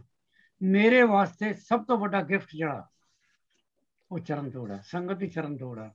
कूड़ा लालच छड्डिए, कोई एक मन अलख ते आइए। अलख मैंने वाहिगुरु, कूड़ा छड्डो, झूठ छड्डो, वाहिगुरु का हाथ फड़ लो, फल ते वो पाइए, ये बेहिकार कराइए। जो करोगे वही फल मिलेगा। जे होवे पूर्व लिखिया तो तोड़ तिना दी पाइए। अपनी किस्मत तुसी बनानी है प्लीज। आम तौर पर किस्मत की गल करते हैं डेस्टिनी जी, कहते हो तो रब लिखता। कमलप्रीत जी रब लिखारी है, कलम ਉਹਦੇ ਹੱਥ 'ਚ ਹੈ, ਦੁਆ ਤਾਂ ਉਹਦੇ ਕੋਲ ਹੈ, ਪਰ ਸਬਜੈਕਟ ਮੈਟਰ ਤੁਸੀਂ ਦਿੰਦੇ ਹੋ ਉਹਨੂੰ ਲਿਖਣ ਵਾਸਤੇ। ਆਪਣੇ ਕਰਮ, ਤੁਹਾਡੇ ਕਰਮਾਂ ਨਾਲ ਤੁਹਾਡੀ ਡੈਸਟੀਨੀ ਲਿਖੀ ਜਾਂਦੀ ਹੈ। ਲਿਖਦਾ ਰੱਬ ਹੈ, ਫਿਰ ਉਹ ਮਿਟ ਨਹੀਂ ਸਕਦੀ। ਵਨਸ ਹੀ ਰਾਈਟਸ ਇਟ, ਪਰ ਉਹਦਾ ਜਿਹੜਾ ਵੀ ਉਹਦਾ ਸਬਜੈਕਟ ਮੈਟਰ ਹੈ। ਇਸ ਕਰਕੇ ਕਹਿੰਦੇ ਹੋ ਤੁਸੀਂ ਆਪਣੀ ਕਿਸਮਤ ਆਪ ਹੀ ਲਿਖਦੇ ਹੋ। ਜੇ ਹੋਵੋ ਪੁਰਬ ਲਿਖਿਆ ਤਾਂ ਤੋੜ ਤਿਨਾਂ ਦੀ ਪਾਈਏ। मत थोड़ी, ये तानू इस चीज की समझ नहीं है, save गवाइए, then you will lose everything in life. Thank you Navdeep ji, it is all yours now. अच्छा, ਅੱਜ ਜਿਹੜਾ ਇਹ ਹੁਕਮਨਾਮਾ ਹੈ, ਮੰਡੇ ਦਾ ਹੁਕਮਨਾਮਾ ਆਪਣੇ ਦਰਪਨਾ ਉਹਨਾਂ ਨੇ ਕਰਨਾ ਸੀਗਾ ਤੇ ਉਹਨਾਂ ਦਾ ਅੱਜ ਮੈਸੇਜ ਆ ਗਿਆ, ਪਤਾ ਨਹੀਂ ਕੋਈ ਕਾਰਨ ਉਹ ਆ ਨਹੀਂ ਸਕਿਆ ਅੱਜ, ਤੇ ਮੈਂ ਕਰ ਦਿੰਦਾ। ਤੇ ਇਹ ਹੈਗਾ ਗੁਰੂ ਅਮਰਦਾਸ ਜੀ ਦਾ ਰਾਗ ਸੋਰਠ ਦਾ, ਤੇ ਇਹ ਪੇਜ 603 ਦੇ ਉੱਤੇ ਹੈਗਾ। ਇਹਦਾ ਪਹਿਲਾਂ ਮੈਂ ਥੋੜਾ ਇਹਦਾ ਮੈਂ ਸਮਰਾਈਜ਼ ਕਰਦਾ ਇਹਦਾ ਸਾਰੇ ਇਹਦਾ ਭਾਵ ਕੀ ਹੈ ਸਾਰੇ ਆਪਣੇ ਹੁਕਮਨਾਮੇ ਦਾ। ਸੋ ਇੱਥੇ ਕਹਿੰਦੇ ਨੇ ਕਿ ਜਿਹੜਾ ਗੁਰੂ ਅਮਰਦਾਸ ਜੀ ਕਹਿੰਦੇ ਨੇ ਕਿ ਜਿਹੜਾ ਜੀਵ ਹੈਗਾ ਕਿ ਉਹ ਸੁੱਖ ਭਾਲਦਾ ਆਪਣੀ ਲਾਈਫ ਦੇ ਵਿੱਚ, ਪਰ ਇਹ ਚਾਰੇ ਯੁਗਾਂ ਦੇ ਵਿੱਚ ਉਹਨੂੰ ਦੁੱਖ ਹੀ ਦੁੱਖ ਮਿਲਦਾ ਆ ਰਿਹਾ ਹੈ, ਕਿਉਂਕਿ ਇਹ ਜਿਹੜਾ ਸੁੱਖ ਹੈ ਇਹ ਗਲਤ ਜਗ੍ਹਾ ਤੇ ਸੁੱਖ ਲੱਭ ਰਿਹਾ। ਤੇ ਜਿਹੜਾ ਉਸ ਮਤਲਬ ਕਿ ਸੁੱਖ ਲੱਭ ਆਪਾਂ ਹੁਣੀ ਆਪਾਂ ਆਪਣੇ ਪੜ੍ਹ ਕੇ ਦੇਖਿਆ ਆਸਾ ਦੀ ਵਾਰ ਦੇ ਵਿੱਚ ਕਿ ਜਿਹੜੀ ਦੁਨਿਆਵੀ ਚੀਜ਼ਾਂ ਦੇ ਵਿੱਚੋਂ ਸੁੱਖ ਲੱਭੇਗਾ, ਮਾਇਆ ਦੇ ਵਿੱਚੋਂ ਸੁੱਖ ਲੱਭੇਗਾ, ਮਨ ਦੀਆਂ ਗੱਲਾਂ ਬਾਰੇ ਸੁਣੇਗਾ ਤੇ ਡਿਊਐਲਿਟੀ ਵਿੱਚ ਆਪਣੇ ਫਸਿਆ ਰਹੇਗਾ ਤੇ ਉਹਨੂੰ ਦੁੱਖ ਹੀ ਦੁੱਖ ਮਿਲੇਗਾ, ਸੁੱਖ ਨਹੀਂ ਮਿਲੇਗਾ ਉਹਨੂੰ। ਤੇ ਇੱਥੇ ਫਿਰ ਦੱਸਦੇ ਨੇ ਗੁਰੂ ਜੀ ਕਹਿੰਦੇ ਨੇ ਕਿ ਜਿਹੜਾ ਅਸਲੀ ਦਾਤ ਹੈ ਸੁੱਖ ਦੀ, ਉਹ ਵਾਹਿਗੁਰੂ ਨੇ ਆਪਣੇ ਹੱਥ ਵਿੱਚ ਰੱਖੀ ਹੋਈ ਹੈ।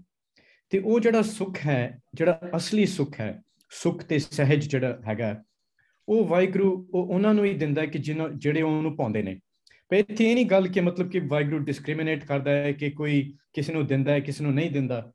ਤੇ ਇੱਥੇ ਸਾਨੂੰ ਇਨਸਟਰਕਸ਼ਨ ਜੋ ਹੈ ਸ਼ਬਦ, ਇਹ ਜੋ ਹੁਕਮਨਾਮੇ ਦੇ ਵਿੱਚ ਜੋ ਸਾਨੂੰ ਹਿਦਾਇਤ ਦਿੱਤੀ ਜਾਂਦੀ ਹੈ ਕਿ ਇਹ ਜੀਵ, ਜੇ ਤੂੰ ਅਸਲੀ ਸੁੱਖ ਭਾਲਦਾ ਹੈ, ਜੇ ਤੈਨੂੰ ਅਸਲੀ ਸੁੱਖ ਚਾਹੀਦਾ ਹੈ ਤੇ ਤੂੰ ਸ਼ਬਦ ਉੱਤੇ ਵਿਚਾਰ ਕਰ, ਕਿਉਂਕਿ ਜਿਹੜਾ ਸ਼ਬਦ ਹੀ ਐਸੀ ਚੀਜ਼ ਹੈ ਕਿ ਜਿਹੜੀ ਉਹ ਰੋਸ਼ਨੀ ਹੈ, ਜਿਹੜੀ ਦੁੱਖ ਦੀ ਜੋ ਅੰਧੇਰਾ ਹੈ ਉਹ ਸ਼ਬਦ ਹੀ ਕੱਢ ਸਕਦਾ ਤੇਰੇ ਅੰਦਰੋਂ।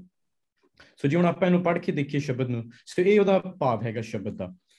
ਅੱਜ ਦੇ ਜਿਹੜਾ ਮੰਡੇ ਦਾ ਹੁਕਮਨਾਮਾ ਸੀਗਾ। ਸੋ ਸੋਰਠ ਮਹੱਲਾ ਤੀਜਾ, ਬਿਨ ਸਤਿਗੁਰ ਸੇਵੇ ਬਹੁਤਾ ਦੁੱਖ ਲਾਗਾ, ਜੁਗ ਚਾਰੇ ਭਰਮਾਏ।